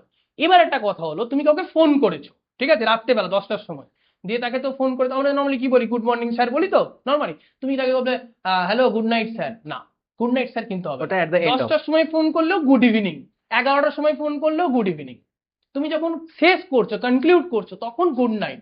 আরেকটা জিনিস, খুব ভালো একটা অপশন, তুমি যাকে দেখতে পাচ্ছ, তোমাকে দেখে হাসবে, যা খুশি হচ্ছে তোমার, তুমি কিন্তু তাকে উইশ করবে। আর আমরা কি করি জানো, আমরা আমাদের যদি অভ্যেস হয়ে গেছে, আমি একবার ঘড়িটা দেখে নিই, ধরো 12টা 22 বাজছে, এখন এখন আমি তোমাকে গুড আফটারনুন বলবো, আমি এখন গুড মর্নিং বলবো না। তো তুমি যখনই দেখছো, ধরো স্যারের ক্লাসে এসছো, এবার থেকে বলো গুড মর্নিং স্যার। যখন অন্য সময় যাচ্ছ, গুড আফটারনুন। স্যারকে বলতে হবে এরকম না, তুমি চেষ্টা করো তোমার পরিধির মধ্যে যাদেরকে বলা যায় তাদেরকে বলতে। স্কুলে গিয়ে চেষ্টা করো, স্কুলে গিয়ে বলতে। একটু অবাক হবে, আমি আমি একটা ছোট্ট গল্প বলি। আমি কিছুদিন আগে একটি ছেলেকে বলছিলাম যে, ও বলছিল যে আম, ও একটু অ্যারোগেন্ট প্রচুর, ও খুব একটা বেশি মিশতে চায় না। তো আমি বললাম তোকে একটা সুন্দর স্ট্র্যাটেজি দিচ্ছি। বলে যে আমি, আমার সঙ্গে টিচাররাও কথা বলে না। বললাম তুই সব টিচারকে গুড মর্নিং গুড আফটারনুন এগুলো বলবি। বলে আমি বলি, আমাকে টিচাররা রিপ্লাই দেয় না। আমার দরকার নেই রিপ্লাই দেওয়ার, তুই বল, অ্যান্ড তুই 10 days পরে বিউটি দেখ। অ্যান্ড উইদিন 10 days ও আমাকে এসে বলে গেছে যে আমি যতজনকে গুড মর্নিং গুড আফটারনুন বলেছি, তারা সবাই আমাকে গুড মর্নিং উইশ করেছে। তুমি যখনই একটা অভ্যেস তৈরি করবে, গুড মর্নিং তুমি যখনই স্যারকে বলবে, স্যারও তোমাকে বলবে গুড মর্নিং। এটা একটা অভ্যেস। তুমি যখন কোনো আইটি কোম্পানিতে যাবে, কোনো জায়গায় চাকরি করো, আইটি কেন, যে কোনো কোম্পানিতে যাবে, তোমার ম্যানেজারকে, তোমার বসকে যখন আসবে, good morning sir normal wish করতে হয়, লাইক এ নর্মাল কথাবার্তার মতো। তো তোমাকে এটা অভ্যেস করতেই হবে। তুমি গুড মর্নিং বলছো, গুড আফটারনুন বলছো, গুড ইভিনিং বলছো, এই জায়গাগুলো দিয়ে প্রথম শুরু করো, তাহলে দেখবে কালচারটা আস্তে আস্তে তৈরি হচ্ছে। আর অনেকে বলতে পারে ঠিক আছে চা দোকানে গিয়ে বলবো গুড মর্নিং কাকু, বলো কি অসুবিধা আছে, ও হয়তো একটু হাসবে, ঠিক আছে হাসলো হাসলো বলবে, দেখবে সেখান থেকে তৈরি হচ্ছে। আগেকার দিনে না, আমি দেখেছি গ্রামের দিকে গুড মর্নিং গুড আফটারনুনের চলটা ছিল না। আজ থেকে 5 বছর আগে কথা বলছি, মোবাইল ঢোকার পরে এই চলটা খুব ভালো বেড়েছে। এখন কিন্তু সবাই গুড মর্নিং বলে, এখন কিন্তু ফোন করলে গুড মর্নিং অনেকেই ফোন করে বলে, একদম গ্রামের দিকেও বলে। তো এটা কিন্তু খুব ভালো অভ্যেস, তোমরা চেষ্টা করো। কমিউনিকেশন স্কিলের ক্ষেত্রে স্যার যেটা বললেন সত্যি খুব ইম্পর্টেন্ট এটা, এই জায়গাটা কারণ তোমরা এর চেষ্টা করতে পরবর্তীকালে পারো। ওরা যেখানেই যাক না কেন, ইভেন যদি ওরা মনে করে যে এরপর আমরা বাইরে কোথাও কোনো কিছু কোচিং এ যাবো বা কিছু শিখতে যাবো, সেখানেও তো সেম কালচার। একদম একদম। তো গ্রামের ছেলেরা যখনই শহরে যাচ্ছে, ওখানে গিয়ে যখন অন্যদেরকে দেখছে তারা খুব স্মার্টলি কথা বলছে, তখন নিজেদেরকে ডিপ্রেস ফিল হয় যে আমি বোধহয় জানি না, কনফিডেন্সটা তখন ডিগ্রেড করে যায়। আমার ক্ষেত্রে সেম জিনিসটা হয়েছিল। আমি যখন আকাশে যাই, সেখানে গিয়ে দেখছি কলকাতা সার্কেলের ছেলেরা সবাই আহ আমি তো এটাও জানতাম না যে লাইনে দাঁড়িয়ে সাইড দিতে গেলে এক্সকিউজ মি বলতে হয়। তো সেগুলো আজকে আমি বাইরে না যদি যেতাম, সেখানে গিয়ে না আমি প্রবলেম ফেস করতাম, তাহলে আমরাও এগুলো শিখতাম না। তো আমরা চাইছি যে ওরা এখান থেকে শিখে যাক, তাহলে একদম ডাইরেক্টলি গিয়ে একটা অতল সমুদ্রে ডুবে যাবে। দেখো, ইন্টারনেটটা আমাদের কাছে খুব খুশির জিনিস। আমরা ইন্টারনেটটাকে যদি স্মার্টলি ইউজ করতে পারি খুব ভালো হবে। দেখা গেল ইন্টারনেটটাকে ইউজ করতে গিয়ে ও স্মার্ট হয়ে গেল আর আমরা পিছনে চলে গেলাম, তাহলেই মুশকিল। রিলস দেখে সময় কাটালে হবে না, অন্য কিছু রপ্ত করো। রিলস দেখুক, রিলসও দেখুক, সবই করুক, আমি Balance সব করে, করুক, পুরোটা balance ব্যালেন্স করে। করে করুক। এখনকার দিনে রিলস না দেখতে বললে আবার হ্যাঁ, এবং রাগ করবে আবার। এবং স্যার একটা সব থেকে বড় জিনিস হয়ে গেছে, ওরা যে কোয়ালিটির রিলস গুলো দেখে সেটা দেখার মতো না। আর দেখতে দেখতে কি হয়, আমরা সবাই একটা জিনিস জানি স্যার, যে যেমনটা দেখে তার নিউজ ফিডে বা তার এতে সেরকম জিনিসই একদম আসে। একদম। এখানে 100% আই এম শিওর কি যার কাছে মোবাইল আছে আমি যদি এখন একটা বার করে নিই, নিউজ ফিডটা চেক করা যাবে না, হয়তো 2-4টা স্ক্রল করতে করতে নিচের দিকে এমন একটা কিছু জিনিস চলে আসবে যেটা অকওয়ার্ড। এটা হয় কারণ ওখানে সিস্টেমেটিকলি দেখা থাকে না, ইউ আর 18+, তো সব ধরনের কন্টেন্ট তোমার কাছে আসবে। হুম। তো তুমি জানো না কোনটা ঠিক, তোমার কাছে মনে হবে এই তো জান্নাত, কিন্তু ওটা দেখা গেল তোমার জন্য হয়তো নরক। ডে বাই ডে ধীরে ধীরে ধীরে ধীরে তোমাকে ডিগ্রেড করে দিচ্ছে। তো এগুলোতে বি কেয়ারফুল থাকতে হবে, এবং এটার জন্য শুধু তোমরা না, আমাদেরকেও কেয়ারফুল থাকতে হবে, আমরা বা তোমাদের পেরেন্টস যারা আছে। তো তোমাদের তরফ থেকে যদি কোনো প্রশ্ন থাকে, আবির স্লো ডাউন, তোমাদের তরফ থেকে যদি কোনো প্রশ্ন থাকে, যে কোনো প্রশ্ন, যে কোনো সিলি কোয়েশ্চেনও হতে পারে, সেটা জিজ্ঞেস করতে পারো। এখানে অনেক বই দেখছি, তোমরা গল্পের বই পড়ো? এমনি বই বলছি, গল্পের বই পড়ো? গল্পের বই সবাই বাংলা গল্পের বই পড়িস না নর্মালি? একবার এই যে লাইফ অ্যামেজিং সিক্রেটস আছে, এই ধরনের বইগুলো, ইংরেজি বইগুলো তুমি পড়বি, শুরু কর পড়া, দেখবি একদম দাঁত ভেঙে যাচ্ছে, আমার কিছু মানে বুঝতে পারছি না, বাট যখন প্রথম পাতাটা পড়ে যখন দ্বিতীয় পাতায় যাবি না, তখন দেখবি দ্বিতীয় পাতাটা একটু তাড়াতাড়ি পড়তে পারছিস, তৃতীয় পাতাটা আরেকটু তাড়াতাড়ি হবে, ফোর্থ আরেকটু তাড়াতাড়ি, এইভাবে কিন্তু বাড়বে। বাংলা যেমন পড়ছিস, এখন থেকে চেষ্টা কর একটা করে এই ধরনের ইংলিশ গল্প বই পড়তে। অ্যান্ড ইংলিশ স্টোরিগুলো এত সুন্দর, আমি তোদেরকে বলে বোঝাতে পারবো না, দ্যাট ওয়াজ অ্যামাজিং। তোদের লাইফ চেঞ্জ হয়ে যাবে, আর তোদের ভিউ চেঞ্জ হয়ে যাবে, যে আরে বাবা এত সুন্দর গল্প হতে পারে। বাংলায় গল্প হয় না ভালো বলছি না, দারুণ দারুণ গল্প আছে বাংলায়, বাট ইংলিশ যে স্টোরি বুক গুলো আছে সেগুলো এখন দারুণ দারুণ জায়গায়। তো ইংলিশ স্টোরি বুক পড়া শুরু করো, তাতে তোমাদের নিজেদের জায়গাটাও ভালো বাড়বে। তোমরা কিছু ভার্ব শিখবে, কিছু সেন্টেন্স শিখবে, কিছু জায়গায় কিভাবে কথা বলতে হয় সেটাও শিখতে পারবে সেখান থেকে। হ্যাঁ, কিছু কোশ্চেন থাকলে অবশ্যই বলো।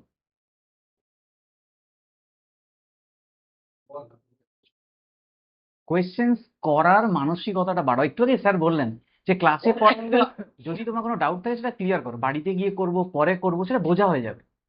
যেটা পারছো you have to grab it. একটা যদি সেশন নেওয়ার পরে, আমরা তো অনেকগুলো জায়গায়, অনেক জায়গায় আমি তো স্পিচ দিতে যাই বা করি, যদি দেখি সেখানে কোনো কোশ্চেন আসছে না, তার মানে বুঝি যে সেটা কিন্তু কাজে দেয়।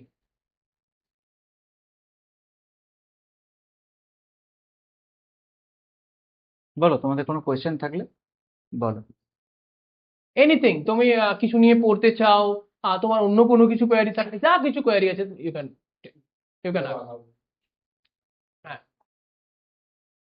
হ্যাঁ, আচ্ছা। খুব ভালো, তুমি একটা জিনিস দেখলে যে সারাদিনের শেষে যে জায়গাটা তুমি কমপ্লিট করতে পারলে না, ডেফিসিয়েন্সি রয়ে গেল, তুমি সেই ডেফিসিয়েন্সি জায়গাটাকে মার্ক আউট করলে, যে তুমি হয়তো বিকেল বেলাটা অন্য কোনো কাজে ব্যস্ত ছিলে, সেই জন্য সেই কাজটা তুমি করতে পারোনি। তাহলে আমি আগেই তোমাকে বলেছি প্রায়োরিটি ফার্স্ট, এখানে priority first, next day morning সেই কাজটাকে আগে করে নেওয়ার চেষ্টা করো। তখন তোমার কি হলো, এটা কিন্তু ওভার ওয়ার্ক হয়ে গেল তোমার কিন্তু, বাট সেই দিনেরও কিছু কাজ হবে না। কিন্তু কি হবে, ধরো প্রথম দিনে তুমি 10% বাকি ছিল, ওই 10%টা যখন পরের দিনে চাপালে, পরের দিনে 2% হলো, তাহলে 8% পেন্ডিং রইলো, আবার পরের দিনে 2%, তারপরের দিনে 2%, এভাবে কিন্তু পুরো কাজটা কভার আপ হয়ে যাবে। তো প্রায়োরিটি ফার্স্টে যে কাজটা কমপ্লিট হচ্ছে না, নেক্সট দিনে মর্নিং এ করে নেওয়ার চেষ্টা করো, কিছুটা কিছুটা করে, তাহলে কিন্তু ইজিলি কমপ্লিট হয়ে যাবে। আর যদি ফেলে রেখে দাও, তাহলে কিন্তু 1 মাস 2 মাস পরে ওই কাজটা ফেলেই চলে যাবে। এবার তুমি আমাকে বলতে পারো, স্যার আমি তো আবার 5 দিনের মাথায় আবার আমার একটা জায়গা মিস হয়ে গেল, তখন আমি কি করব? তখন তুমি বোঝার চেষ্টা করো যে তোমার মিস আউটটা কেন হচ্ছে, কারণটা খুঁজে নাও, যে আমার মিস আউটটা হচ্ছে এই জায়গায়, তার মানে আমার রুটিনটা ইনঅ্যাপ্রোপ্রিয়েট আছে, আমাকে রুটিনটাকে মডিফাই করতে হবে। তো তুমি তখন বসলে রুটিনটাকে মডিফাই করতে, আমার এই 10%-এর জায়গায় গন্ডগোল আছে, আমাকে এই 10%টাকে মডিফাই করে নতুন ভাবে রুটিন সেট করতে হবে। নতুন রুটিন সেট করে তুমি তোমার মতো করে গোলটাকে অ্যাচিভ করবে। Just simple logic. আর যে জায়গাটা মিস করছো, কমপ্লিট করার চেষ্টা করো, সেটা খুব জলদি না হোক, আস্তে আস্তে হোক, বাট কমপ্লিট করো, মানে কমপ্লিট করতে হবে অ্যাট এনি কস্ট, এটুকু।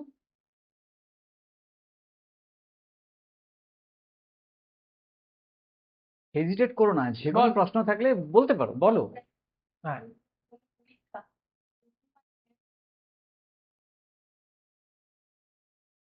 দেখো, এখানে একটা ম্যাটার হলো যে আমি আমার নিজের প্রতি কতটা কনফিডেন্ট। আমি তো টপ দিয়েছি 2012 সালে, আমি ডাব্লিউবিসির নাম জানতাম না, ওয়েস্ট বেঙ্গল জয়েন্ট বলে কোনো এক্সাম হয়, আমি এইচএস পরীক্ষায় নাম জানতাম না। যখন আমি নাম জানলাম, তখন পরীক্ষা দিলাম, আমার র্যাঙ্ক হয়েছিল 51,000।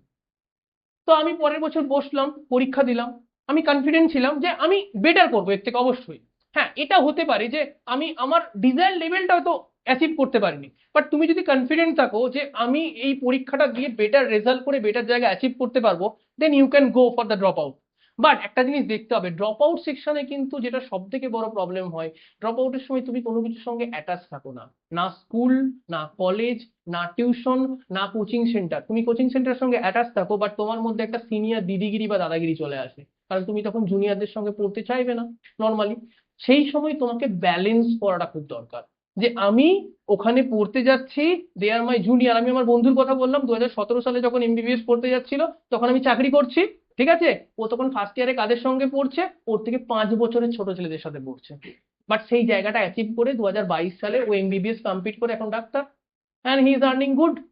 সো তোমাকে চেষ্টা করতে হবে তোমার অ্যাচিভমেন্টের জায়গাটা তুমি তোমার মতো করে ড্র করে নাও, যে আমি এটা সাকসেস পাওয়ার জন্য আমাকে করতে হবে, আমি করব, করো, অসুবিধা কিছু নেই। এবার তোমাকে কখনোই বলা নেই যে তুমি সব জিনিসটাই টিউশনে পড়বে, কোনোটা বন্ধুদের সঙ্গে কতটা করবে, কোনোটাই ডেসক্রিপটিভ করা নেই, তোমার মতো করে রুটিন করে নিয়ে পড়ো। তো ইউ ক্যান ড্রপ দিতেই পারো, ড্রপ দিয়ে তুমি যদি ভালো জায়গায় চান্স পাও দেন ইটস ইউর গেম, টোটাল তুমি দিতেই পারো, কোনো অসুবিধা নেই। বলো।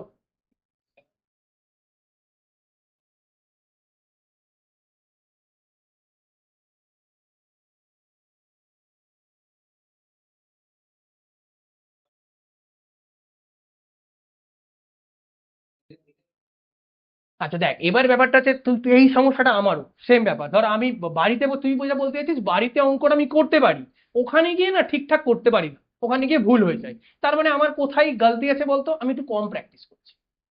আমাকে বুঝতে হবে, আমি এবার এই আমি বললাম যে দুটো জিনিসে তোর ভুল হতে পারে। এক হচ্ছে তুই কোশ্চেনটাকে ভালো করে পড়, তুই কোশ্চেনটার প্রথম লাইন পড়ে আইদার অ্যান্সার করতে যাচ্ছিস, সেটা হতে পারে, হয়তো 54-এর জায়গায় 45 দিয়ে দিয়েছে, তুই দেখিসনি, 45 না দেখে তুই অ্যান্সার দিয়ে দিয়েছিস বি, হয়তো অ্যান্সার হবে সি।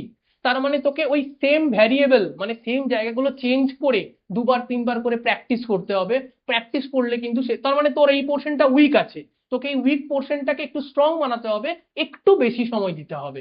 তো তাহলেই হয়ে যাবে, অসুবিধা কিছু নেই। আরেকটা জিনিস যেটা আমরা পরীক্ষার সময় অনেক সময় ভুল করি, যেটা যে আমরা একটু অন্যমনস্ক থাকি, সহজ কোশ্চেন পেলে না এক্সাইটেড, পেয়ে গেছি, এটা আমি করে দেবো, এই এক্সাইটমেন্টটাকে রেখে দাও নিজের মধ্যে, আগে করো, রেজাল্ট বেরোক, নিজে যতক্ষণ না অ্যাচিভ করে র্যাঙ্ক বোর্ডে তোমার নাম আসছে ততক্ষণ অব্দি নিজের এক্সাইটমেন্ট বাঁচিয়ে রাখবে।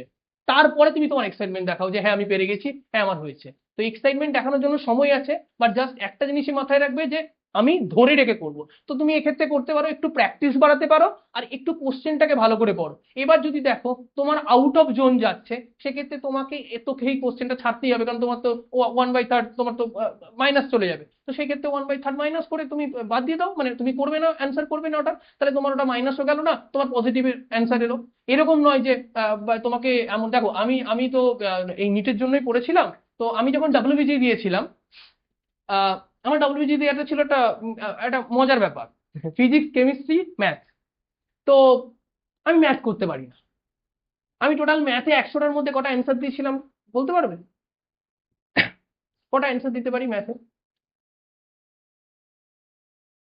আমি তো 8টা অ্যান্সার দিয়েছিলাম, জাস্ট 8টা, 8টাই ঠিক ছিল, বাকি 92টা আমি অ্যাটেন্ড করি। আমার পাশের খাতা দেখছি, তো ভয় পেয়ে যাচ্ছি, সব দাগ দিয়ে দিয়েছে 100 100, হেভি ট্যালেন্টেড ছেলে। পরে দেখি আমার থেকে 30,000 পিছনে র্যাঙ্ক করেছে। আমি কিন্তু কেমিস্ট্রি করেছিলাম 30টা, আর ফিজিক্সও করেছিলাম কিন্তু 25টা বা 30টা, কারণ আমার ওই পোর্শনটা স্ট্রং ছিল। 50-র মধ্যে 30-30 যখন আমি ওখানে পেয়ে গেছি, আর আমি ম্যাথ কেন আমি করে ভুল করতে যাব? আমি ম্যাথ 8টা করেছি, কারণ তখন এই এরকম কোঅর্ডিনেশন ছিল না যে 50% কিছু পেতে হবে। তো আমি ওখানে 50-এর মধ্যে 30টা ঠিক করেছি, 30 পেয়েছি, 50-এ 30টা পেয়েছি, আর দু একটা ভুল হয়েছে। ম্যাথে কিন্তু কোনো ভুল হয়নি, বাট আমি ম্যাথে সব থেকে উইক ছিলাম। ম্যাথে আমি 8টা ম্যাথ করেছিলাম, 8টা ম্যাথই ঠিক। তো এই কিছু স্ট্র্যাটেজি তোমাকে ফেল, তুমি যে জায়গাটায় উইক আছো তুমি জোর করে সেটা ভালো করতে পারবে, যে হ্যাঁ, আমি এটা জোর করে দেবো, চেষ্টা করবে, বাট যে জায়গাটা হচ্ছে না তখন তুমি সেটাকে স্কিপ করে যে জায়গাটা স্ট্রং আছো স্ট্রং এর উপর ফোকাস করো বেশি করে।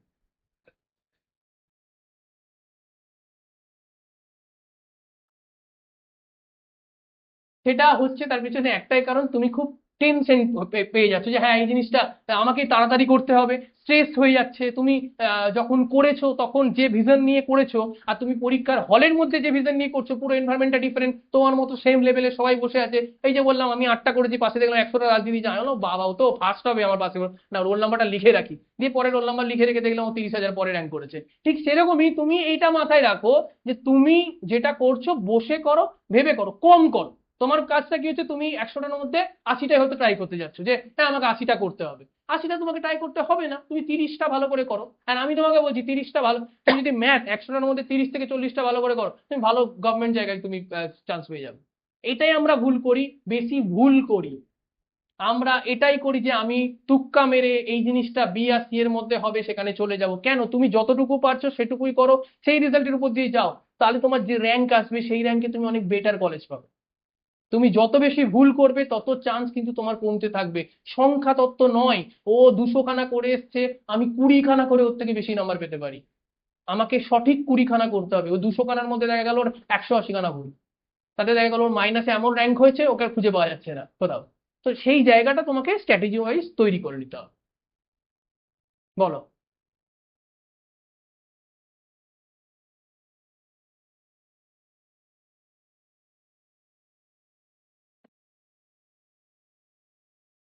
দেখো এখনকার সিচুয়েশন অনুযায়ী তো কম্পিউটার সায়েন্স খুব ভালো চলছে normally.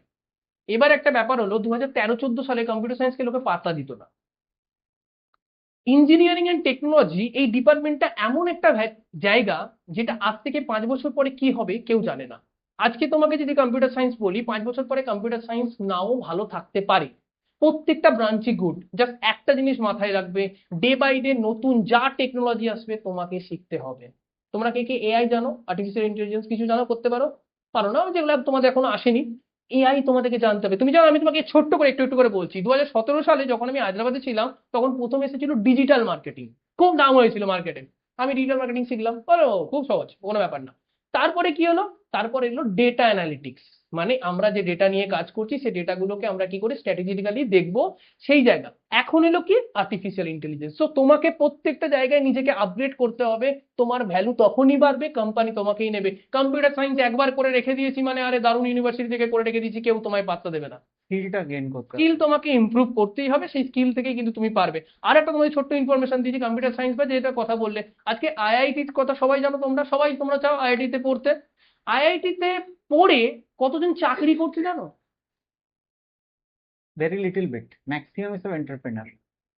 90% they have a big company, 1,000 crore, 2,000 crore, 5,000 crore, 10,000 crore company, because they have the idea, they have converted, they সেটা প্রথমে স্টার্ট আপ হয়, আস্তে আস্তে আস্তে আস্তে সেটা বিগ ডিল করে। তো তোমরা নতুন আইডিয়া জেনারেট করো। কম্পিউটার সায়েন্স পড়তে আমি একটা গল্প বলি, আমার ভাগনা এখন জলপাইগুড়ি গভর্নমেন্ট কলেজে পড়ে ইঞ্জিনিয়ারিং নিয়ে।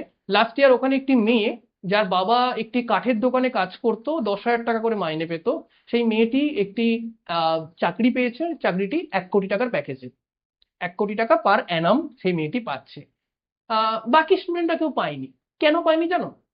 মেয়েটি যখন সেকেন্ড ইয়ারে পড়তো তখন থেকে ওর মাথায় একটা ইনোভেটিভ আইডিয়া ছিল, সেই আইডিয়াটাকে ও প্রজেক্টে কনভার্ট করার চেষ্টা করে এবং ওটা নিয়ে কাজ করে কন্টিনিউয়াসলি, টিচারদের গাইডেন্স নেওয়া।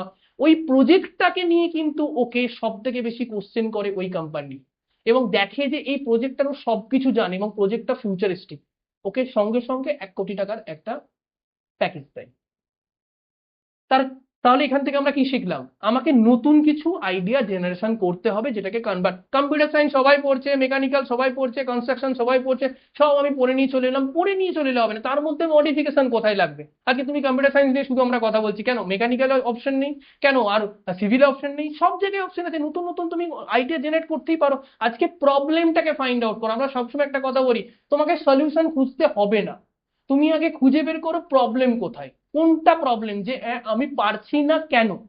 প্রবলেম যদি আমি খুঁজে বের করতে পারি তাহলে কিন্তু খুব সহজে সলিউশন আস্তে আস্তে এসে যাবেই। বাট প্রবলেম, ওই যে আমি প্রথমেই শুরু করেছিলাম, রাস্তা দিয়ে যাচ্ছিলাম, কি প্রবলেম ছিল? ইটটা প্রবলেম ছিল। প্রবলেম ফাইন্ড আউট করতে পেরেছিলি, সলিউশন কি ছিল? ইটটা তুলে ফেলে দেওয়া। বাট ফাইন্ড আউট করতে পেরেছিলি বলেই তো ফেললি, না করতে পারলে তো ফেলতে পারতিস না। So find out the problem. এবার থেকে প্রত্যেকদিন এসে তোমাদের কাজ থাকবে একটা নতুন নতুন করে আইডিয়া এসে স্যারকে বলবে, আমি কথা দিচ্ছি, যদি তোমরা দারুণ আইডিয়া বলতে পারো, বা খুব দারুণ হতে হবে না, মিডিয়াম আইডিয়াও থাকে, যদি সেটাকে মার্কেটে কনভার্ট করা যায়, আমি তোমাদের পিছনে লেগে থাকবো 5 বছরের মধ্যে সেই আইডিয়াকে কনভার্ট করে কোম্পানিতে কনভার্ট। আমাকে একটু আগেই ও আমার সম্বন্ধে বলেছে শান্তনু স্যার যে জেনরেভা টেকনোলজিস বলে একটির সঙ্গে আমি যুক্ত, সেখানে আমরা মেডিকেল ডিভাইস নিয়ে কাজ করি। মেডিকেল ডিভাইস মানে কি? মেডিকেল ডিভাইস মানে হলো তোমরা এখন করছো না, পালস অক্সিমিটার ইউজ করছো, এই স্টেথোস্কোপ ইউজ করছো, this is call the medical device. তোমরা এখন মেডিকেল ডিভাইসের উপর কিছু এআই ইমপ্লিমেন্টেশনের কাজ করছি, কিছু মেডিকেল ডিভাইসকে চুজ করেছি, আমাদের মতো করে ডিজাইন করছি। তুমি জানো, তুমি যদি কোনো একটা আইডিয়া জেনারেট করেছো, সাপোজ ধরে নাও তুমি একটা চেয়ার বানিয়েছো, ঠিক আছে? এই চেয়ারটা তুমি নিজেই যাবে, আবার গিয়ে কিছুক্ষণ পরে দাঁড়িয়ে যাবে, দরজা দেখলেই দাঁড়িয়ে যাবে, ঠিক আছে? দরজা খুললে তারপরে যাবে। তো আমি ধরে নিলাম একটা ইনোভেটিভ আইডিয়া। তুমি এই ইনোভেটিভ আইডিয়াটার মালিক হতে পারো, তার জন্য তোমাকে পেটেন্ট করতে হবে। এই পেটেন্টিং সিস্টেমের পর তুমি এই আইডিয়াটাকে মার্কেটে কনভার্ট করতে পারো। তখন যদি কারো ভালো লাগে যে বাবা এটা তো খুব ভালো, হয়তো যারা ধরো শারীরিকভাবে প্রতিবন্ধী আছে তাদের জন্য এটা খুব ভালো, তখন তাদের কাছে তুমি বিক্রি করতে পারবে, বা গভর্নমেন্ট তোমার কাছ থেকে কিনে নিতে পারবে। তো একটা ভালো আইডিয়া নিয়ে এসো, আইডিয়াটাকে মার্কেটে কি করে কনভার্ট করতে হয় সেটার দায়িত্ব আমার। আমি তোমাকে শিখিয়ে দেবো একদম এ থেকে জেড অব্দি। বাট তোমাকে একটা ভালো আইডিয়া নিয়ে আসতে হবে যে হ্যাঁ, আমার মনে হচ্ছে স্যার এই জায়গাটা এটা একটা প্রবলেম, এই প্রবলেমটাকে আমি সলিউশন করতে পারি।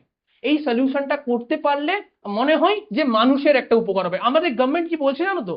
বলছে তোমাকে তখন ভালো ফান্ডিং দেবে, আরো ভালো ফান্ডিং দেবে, তোমাকে 1 কোটি 2 কোটি 5 কোটি অব্দি দিতে পারে এমনি নর্মাল কাজ করার জন্য, যদি সেই আইডিয়াটা দিয়ে মানুষের ভালো।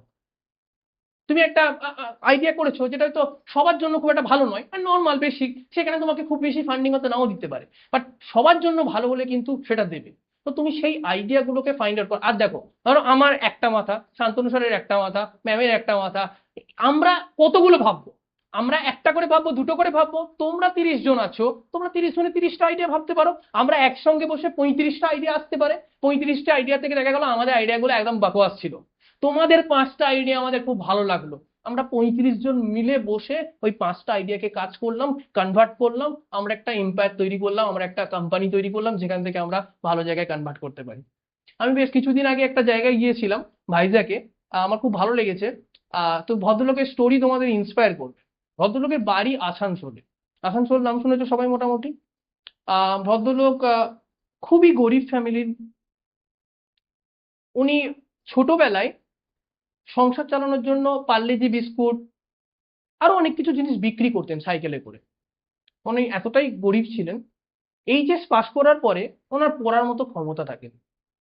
উনি তখন সাই বাবা আশ্রমে চলে যান। ওখানে গিয়ে উনি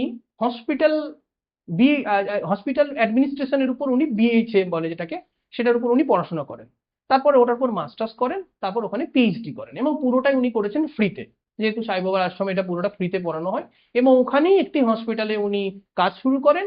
এখন ভাইজ্যাকে অন্ধ্রপ্রদেশ গভর্নমেন্টের একটা 500 থেকে 550 বিঘা জমির ওপর একটা ক্যাম্পাস তৈরি করা হয়েছে, যেটার নাম দেওয়া হয়েছে অন্ধ্রপ্রদেশ মেডটেক জোন। সেটার উনি হচ্ছেন ডিরেক্টর। এবং এই ভদ্রলোককে কি বলা হয় জানো? তোমরা নেটে গিয়ে সার্চ করে দেখতে পারো। ভদ্রলোককে বলা হয় তাকে medtech man of India, doctor Jitendra তিয়ারি।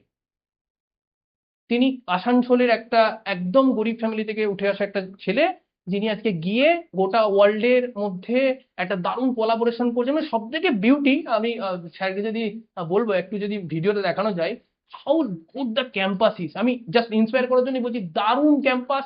একটা ক্যাম্পাসের মধ্যে 150 কোম্পানি, ডিফারেন্ট লোকের তৈরি।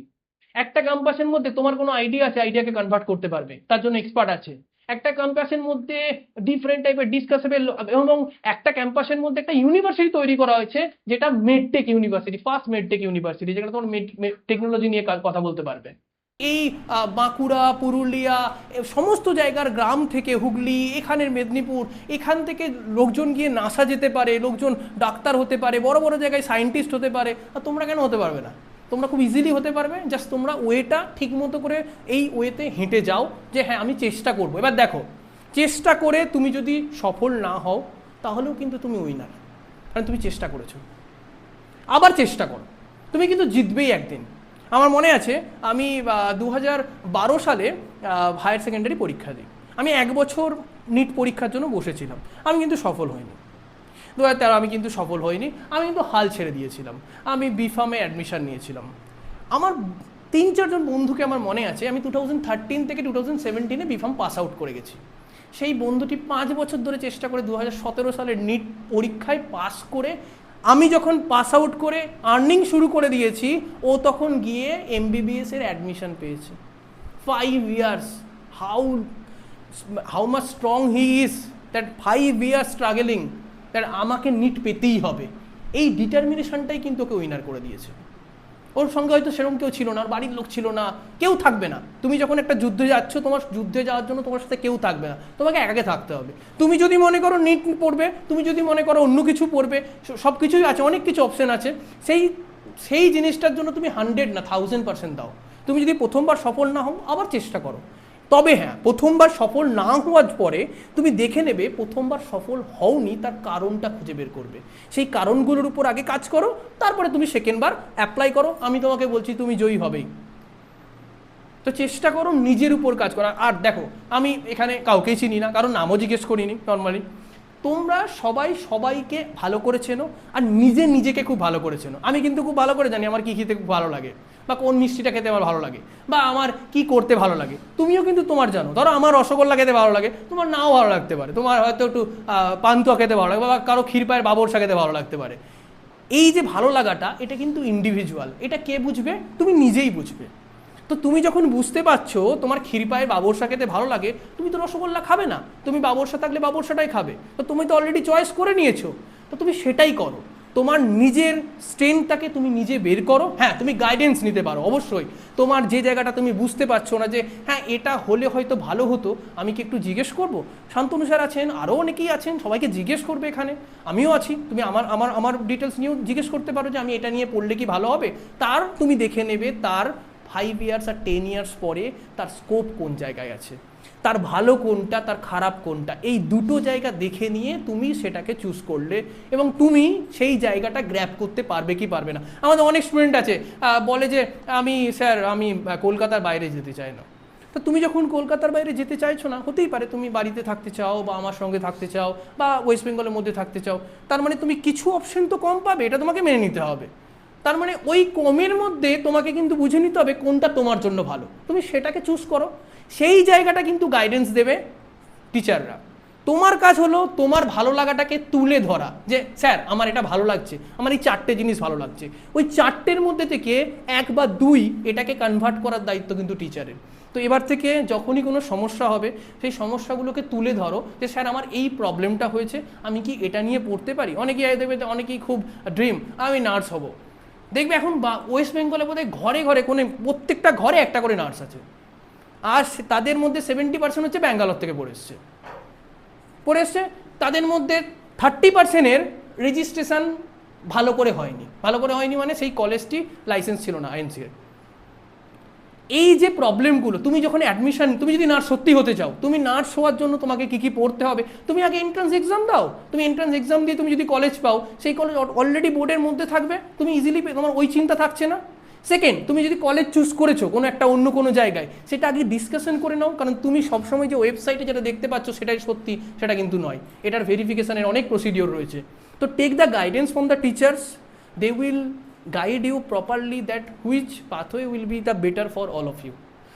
তোমার নিজের জন্য একটা আলাদা পাথওয়ে হতে পারে। কেউ ডাক্তার হবে, কেউ ইঞ্জিনিয়ার হবে, কেউ ফার্মাসিস্ট হবে। আমি কিন্তু খুব হ্যাপি ফার্মাসিস্ট হয়ে, আর ভালো লাগে বেশ। ওষুধ বানাই, ডেলি ট্যাবলেট বানাচ্ছি, ক্যাপসুল বানাচ্ছি। আর একটা মজার জিনিস জানি, তোরা ফার্মাসিস্ট মানে কি বুঝিস?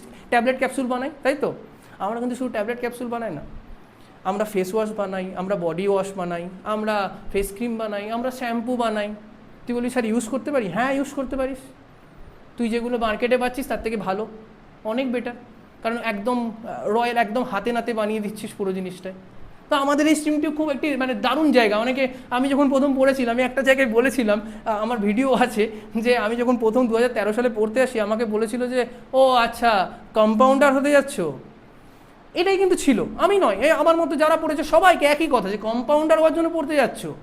বাট ফার্মাসি মানে পড়া মানে কিন্তু কম্পাউন্ডার হওয়া নয়।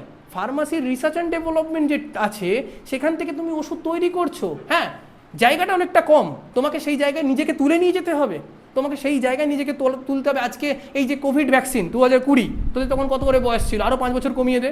এই যে 2020 সালে কোভিড ভ্যাকসিন বেরিয়েছে, কারা তৈরি করেছে? তৈরি করেছে যারা বায়োটেকনোলজিস্ট, তৈরি করেছে যারা ফার্মাসিস্ট, তৈরি করেছে যারা ডক্টর, এদের একটা টিম তৈরি করেছে।